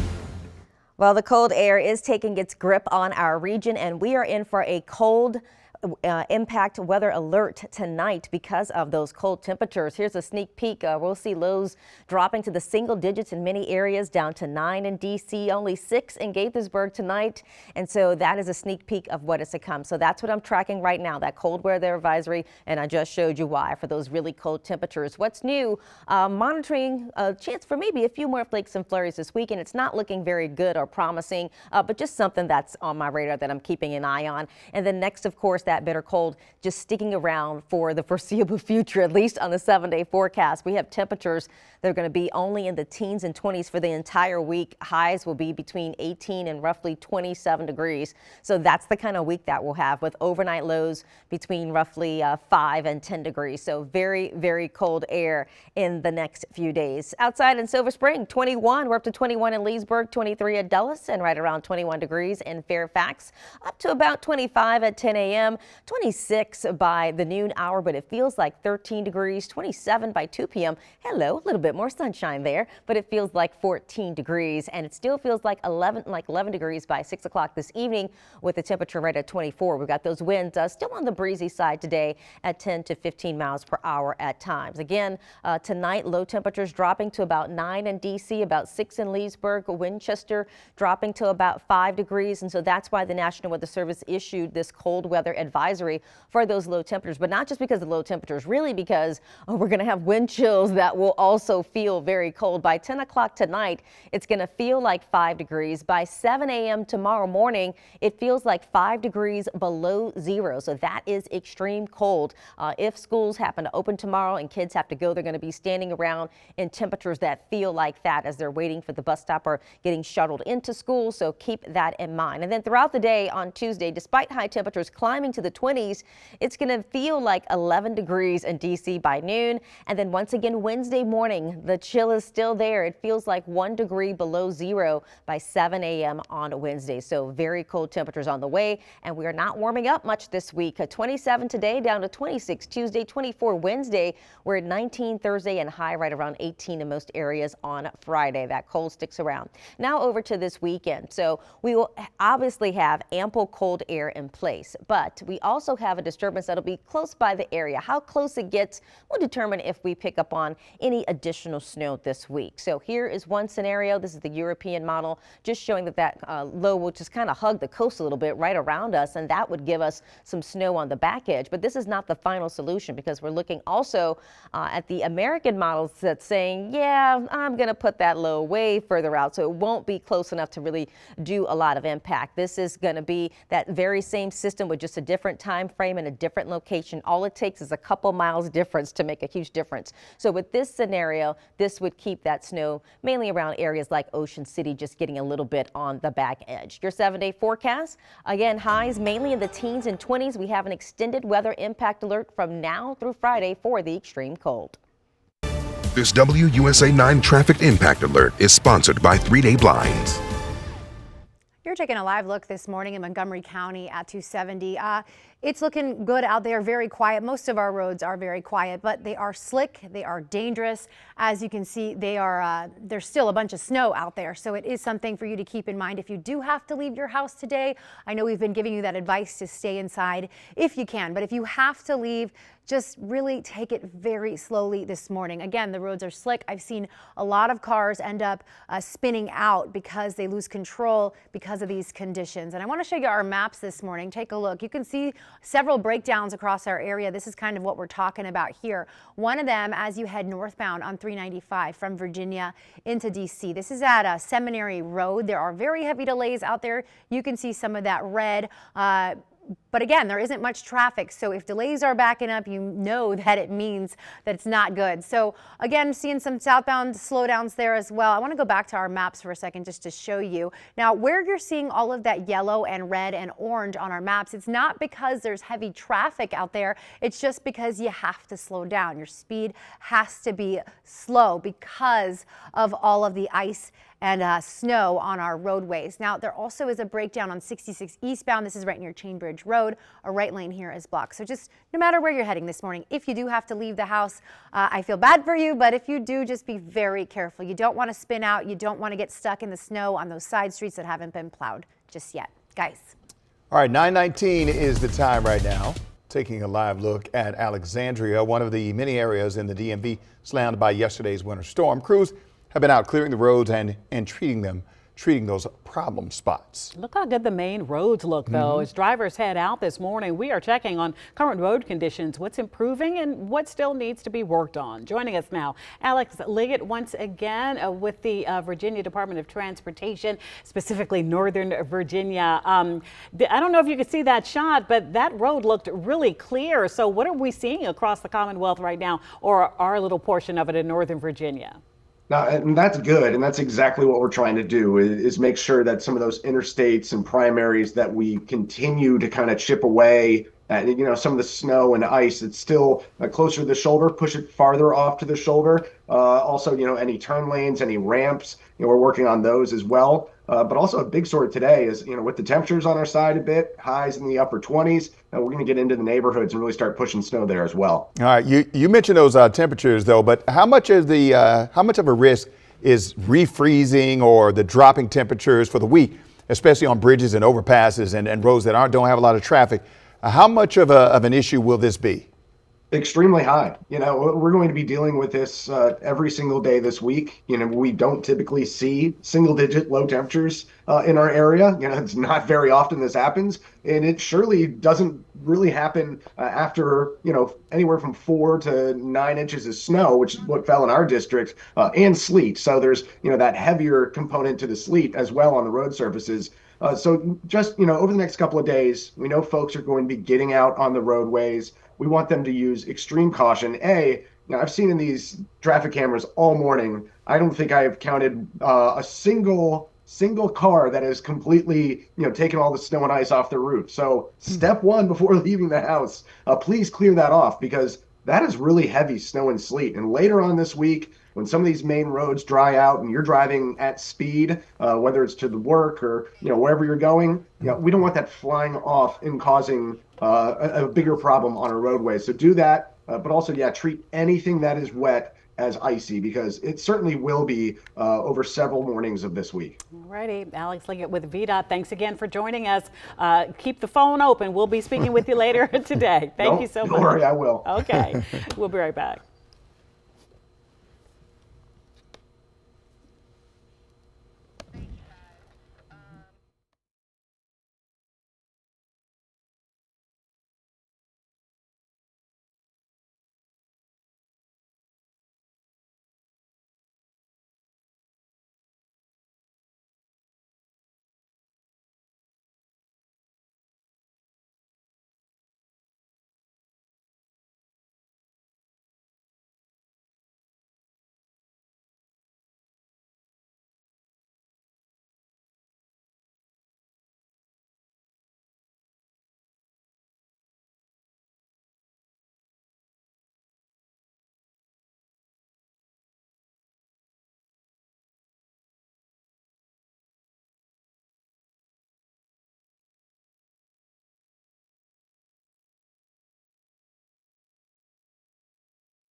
Welcome back in. It is 9:25. And look, when snow hits like this, we rely on you to be our eyes and our ears because we can't be everywhere, unfortunately. But that's why we love you so much. We rely on you to help us see what we cannot see. And over the past 24 hours, you've been sending us photos and videos of what you are seeing in your neighborhoods after this big storm this weekend using the Near Me feature on our app and our Weather Watchers page on Facebook. So let's take a look at what some of you have been seeing and sending us. So we're going to focus on our area. How about a little Alexandria right here? Alexandria. Yeah, we got the measurement stick. Okay, just imagine it's like this, right, turned upside down a little bit. And we got Ralph enjoying the snow. How about that? All right, you pick one, Allison. It was 6 inches there, and Ralphie is so cute. Right. You were here? Yes. I'll go here. Okay, that's the same one. Here you go. Okay. Go to the next one. Here. Yeah, there you go. Another measuring stick. But this is in Upper Marlboro. All righty. Yeah. Unfortunately, the numbers aren't on this side, so we're going to say it's a lot of inches of snow. Yeah. Okay. All right. Here we go. Let's try this one. This there is you go. Norbeck Road, Rockville. A good day to be a snowman. What is that? All the way up to 6 6 inches? inches? Yeah. You know what we didn't inches. see is a lot What's of snowmen yesterday. Well, yeah, Mary said that We just the didn't see snow was not good enough to make snowmen because it was of too the powdery. Sleet. Yeah. Yeah. Let me see. Okay. What's that? This is turn your cameras this way. This way when you take those pictures. Can we turn it? No, we can't turn it. Oh, Yeah. okay. So anyway, this is the deck all covered up, and right here the garbage cans all covered up, and this is Riverdale, Maryland. All right. Steve. All right. Oh, Thanks, actually, both are 2026. So thank you very much for sending in those pictures. We appreciate it. We sure do. Keep sending them in, and we want to see what is going on in your backyard. So all you have to do, scan this QR code, join our Weather Watchers page on Facebook, and then you can share your weather pictures and videos.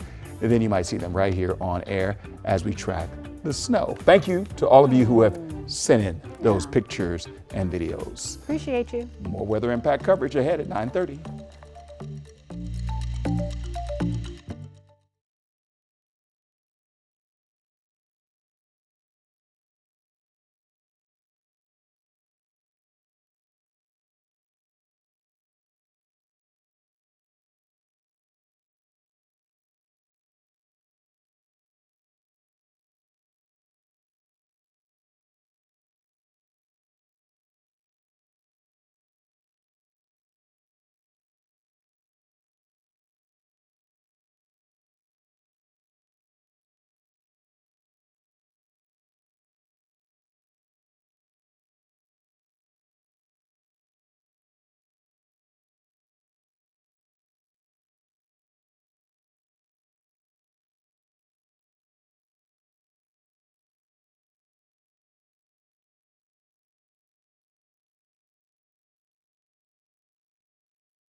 Yeah, this stuff is deceptively deep.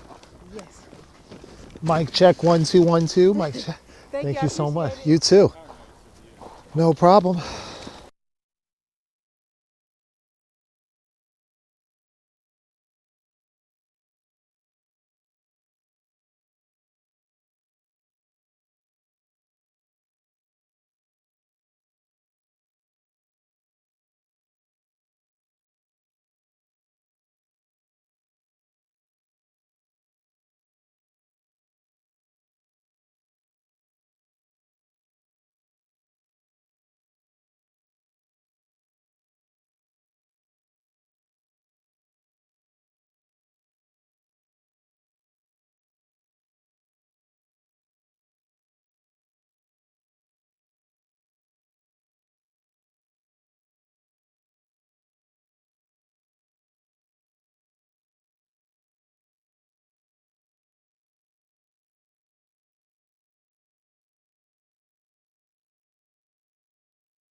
Right now at 9:31, we are tracking a weather impact alert. This is a live look at cameras spread out across the region as cleanup continues after a massive winter storm slammed the DMV.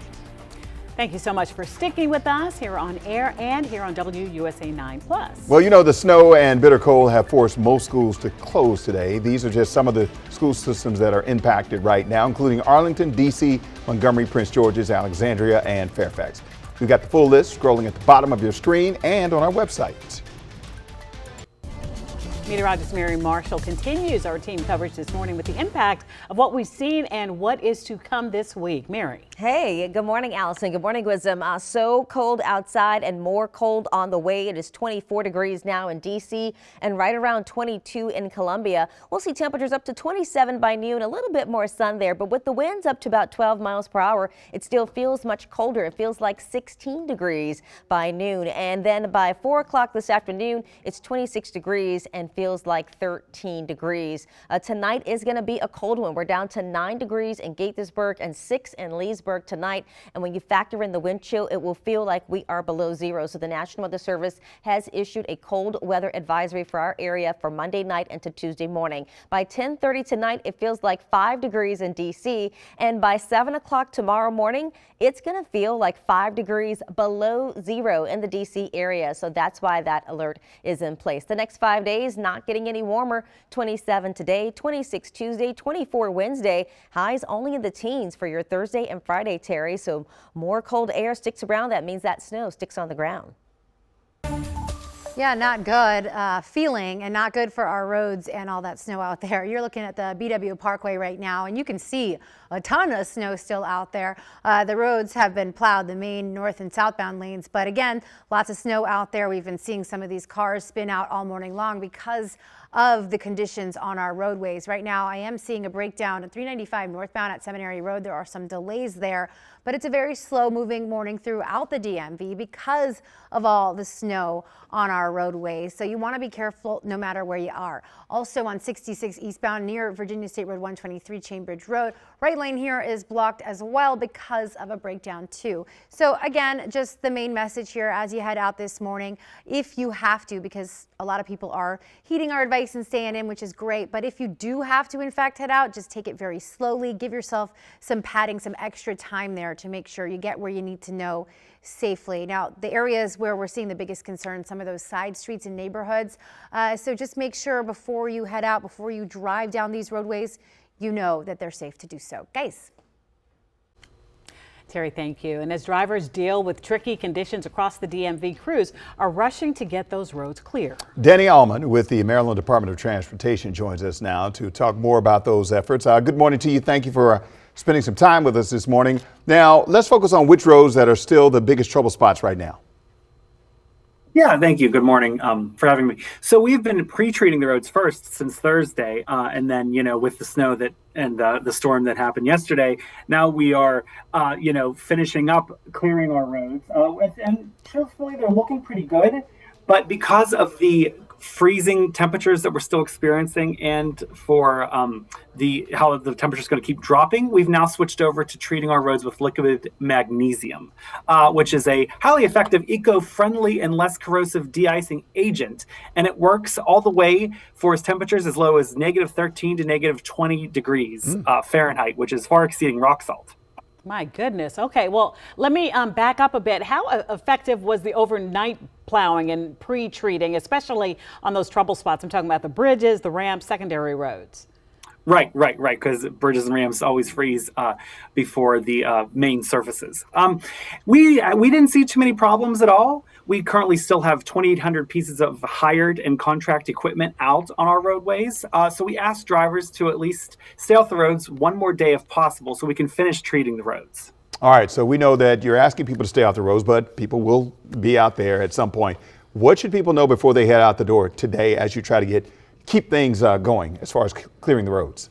Right. So before they get in their cars, we ask drivers to remove all snow from the hood, from the roof, everywhere, so it doesn't, fly off, especially with all the freezing rain that happened in a lot of our areas over the snow. And before actually they hit the roads as well, we ask that they go to roads.maryland.gov, where they can see our storm app that shows where our plows are and where they've been in the last 30 minutes, as well as any traffic issues, any crashes, and they can also see live traffic cameras. Also, to follow us on Facebook and X for the latest updates. Okay, keeping us informed. We appreciate that in Montgomery County. Thank you so much. Thank you for joining us. And I've hesitated asking this question, but let me ask you this way. When do you think the work will be complete on your end? When is the emergency over as far as MDOT is concerned? I'd say that's too soon to tell, because we get hourly updates of how we're doing. So just stay put to roads.maryland.gov and we can all see together. Okay, Danny, I tried it. I was going to ask you, when can we see some relief? So I tried it. Anyway, thank you so much for joining us. I know you're busy and you know you're doing your best there at MDOT. Thank you so much. Thank you. Stay safe out there. All right, you too. He caught me. Yeah, he did. He did. All right. 9:37 is the time right now. And staying in Maryland, we're tracking our post-storm conditions in Montgomery County. Lionel Donovan is in Silver Spring for us this morning. Lionel's been tracking stranded drivers and unplowed roads. And Lionel, the situation, is it getting any better in those trouble spots? Unfortunately, it has not gotten any better, Allison, but things are quiet here in downtown Silver Spring. Now I'm at the junction of Cedar Street and Pershing Drive. I want to show you over here just to my left. You can see one of those cars that have been stuck in multiple areas here in the downtown Silver Spring area here in these side streets, because like we said, although the main roads like Colesville Road, those roads have been plowed, a lot of that snow had to go somewhere, right? And so a lot of that snow has stayed on these side streets, have been pushed into these side streets, and now it looks like some neighborhoods have even been snowed in. I want to show you something else over here on Pershing Street right here, where you can see where, although this road has been plowed a bit, all of that snow has actually been pushed onto the entrance of Pershing Drive. So now folks living over here, even if they wanted to get out, they wouldn't be able to do it because the snow is just so high. Now, like I said, it's been quiet over here. We've talked to a few folks that have kind of been walking around. We spoke to one young woman who says that she's been trying to catch the bus and has been having some trouble due to the limited times that these buses have been going, since they've, cut down on service throughout the morning. And so basically what's happening now is that many people, it seems that they have started to take the hint and are just staying home. I thought I could get out because I thought the roads would be clear enough, but I'm stuck, unfortunately. Yeah. You're saying like the main roads seem to be plowed. They do, but yeah. It's the side streets. It's the side streets that you just can't get out. Can't get out. It's crazy. It's crazy. What would your advice be to folks that are... Stay home. Do not get out on the roads until the roads are fully plowed, because you get stuck like me, and it's not fun. There you go. That is the advice of the day. If you don't have to be outside, just stay inside, because as it looks right now, there's quite a bit of work to do before these roads are going to be usable. Back to you. Man, that is difficult. Just seeing that snow and cars stuck in it. All righty, Lionel, thank you so much. All right. Yeah, it's tough out there. So as we continue our weather impact alert, and now is a great time to download the free WUSA9 app. We'll help you stay on top of the changing forecast so you can plan ahead. Just scan that QR code right there on your screen, and don't forget to turn on those notifications.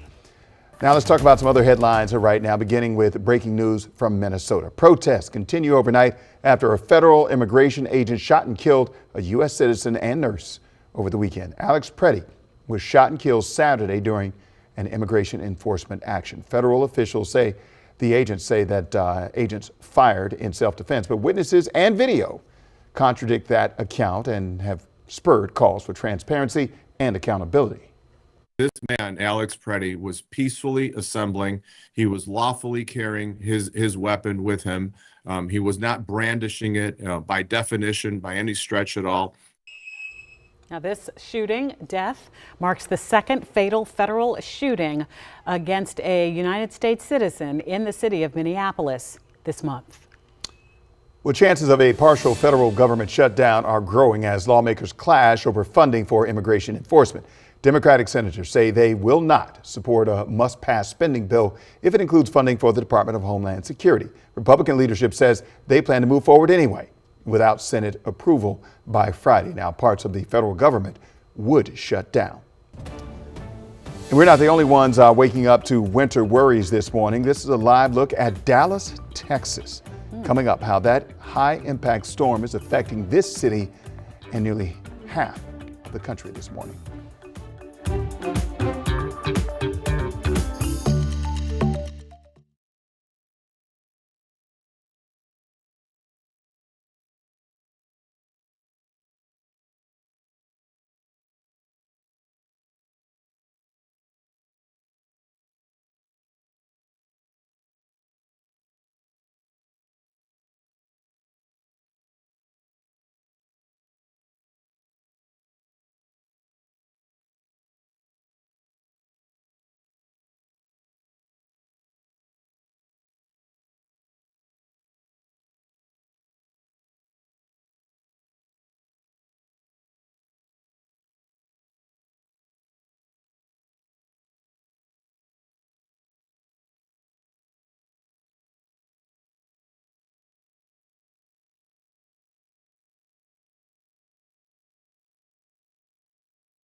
This WUSA9 Weather Impact Alert is sponsored by Morgan & Morgan.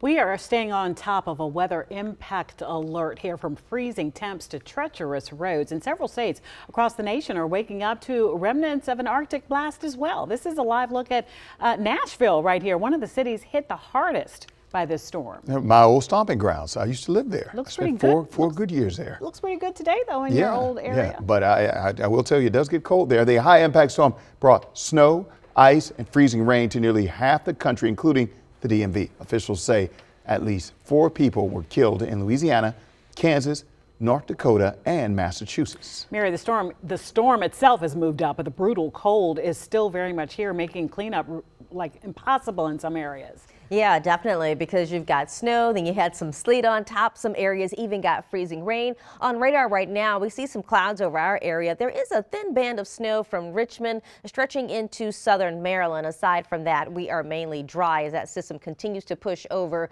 to the east. So here is what we are looking at. A cold weather advisory coming in tonight through Tuesday morning for wind chill values that will be below zero. Snow chance this weekend, it's a toss-up. I am looking at some modeling showing a system developing. We'll have enough cold air in place, but the track of it really doesn't look very good, so we're not going to put that in the forecast just yet, but it is something that keeping an eye on. And coming up next, bitter cold on the way this week. Here's some storm totals. Clarksburg, Maryland, 11.8 inches, nearly a foot of snow there. Simpsonville, Maryland, 11.3 inches. Columbia, 10.6 inches there. And in the Rockville area, we got 8.8 inches, about 9 inches in Brentwood, Maryland. And in Leesburg, Virginia, 9 inches there. Manassas Park, about 9 inches. Falls Church, 8.5 in Rose Hill, Virginia. And Warrenton, Virginia, 6.2 inches. Around the region right now, it is 23 degrees in Silver Spring and 22 in Leesburg. We'll stay in the 20s for highs today, 27 by noon with the wind chill making it feel like 16. And by 4 o'clock, little more sun, 26 degrees, but it feels like 13 degrees. Both of them are extremely cold. Tonight, we do dip to single digits around the region, down to 9 in D.C., 6 in Leesburg, and right around 3 degrees in Manassas. And that was why the National Weather Service issued a cold weather advisory for this extreme cold from Monday night until Tuesday. Take a look at the wind chill. With just the slightest wind, those single-digit overnight lows will feel even worse. By Monday at 10:30, it feels like 5 degrees, and by Tuesday at 7 a.m., it feels like 5 degrees below zero. Throughout the day on Tuesday, it will feel like roughly 8 to 13 degrees, and by Wednesday morning, once again at 7 a.m., it feels like we're 1 degree below zero when you factor in the wind chill for all of those days. So throughout the week, it just gets colder and colder. We're at around 26 Tuesday, 24 for your Wednesday, 19 the high Thursday, and right around 18 on Friday. Now, looking at this weather system that's coming in, it's going to brush by close to the area. Just kind of depends on if that low is going to hug the coast or push a little bit further out. So there's not a determining forecast right now on this, but with plenty of cold air in place, if that low does form just along the coast, then we could certainly see some snow on the back edge of it with the ample cold air in place. This is just one scenario on the European model. The GFS says it's going to push that low much further offshore, and it won't give us much of anything at all. If anything, we would then see some flakes and flurries around Ocean City, perhaps southern Maryland and the eastern shore, but not much to the metro D.C. area due to that low being just so far off the coast. So your 7-day forecast, extended weather impact alert for the extreme cold that we're experiencing. We have temperatures again between 19 and 18 degrees between Thursday and Friday. Saturday and Sunday, 25, 29 degrees Sunday. We don't come above freezing until February. It's not until around February 3rd that we actually see those temperatures come above freezing. And even then, we're still in the 30s. So by next Tuesday, we'll see highs around 36.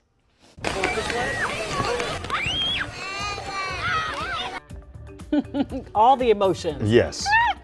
Okay, still ahead, pure happiness on the hills. From iconic spots to backyard lots. We're going to show you some of our favorite moments of a snow day, fun day in the DMV.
They bought it yesterday. Welcome back. Welcome back. All right, what's a snow day without sledding? A viewer sent us this video of teens hitting the hills bright and early yesterday. My goodness, we got a lot of them enjoying some snow fun across the region. In fact, here's a look at some of our favorite moments. Before I show you these sledders, I got some kids that want to say hi.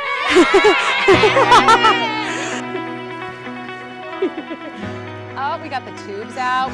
Wipe out. There's one wipe out. It's super fun and sometimes funny. Yeah, you've been pretty brave because I saw you even went backward. Yeah, it actually makes the sled go faster. No school tomorrow. Did you have fun? Definitely! What was your favorite part of a snow day? Well, I like to sled and build snowman. Oh, that is the best part. Shout out to having school. What are you guys enjoying most about this snow day? We played a lot of football, which was fun, and the sledding was a lot of fun as well. How about you? Just hanging out with my friends. Hopefully we'll get a few bucks shoveling some sidewalks and stuff. Oh, all right. Shout out his small business. I love it. Logan, how long you been out here, man? You've been out here a couple hours. Yeah. How many times you gone down the hill? Like 20. All right. A race. Oh, what's your name? Adelaide. Adelaide? What are you doing today? I'm sledding. How many times you gone down the hill so far? I don't know, like 10? You got this, Will. I'm ready. Go. Oh! Go. Okay.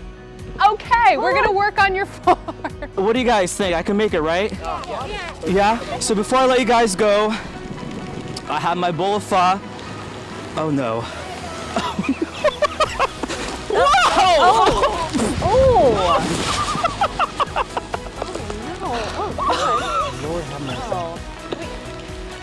Those kids did not say there were two hills. Oh, it's like the Cadillac of sleds. Oh no! Oh.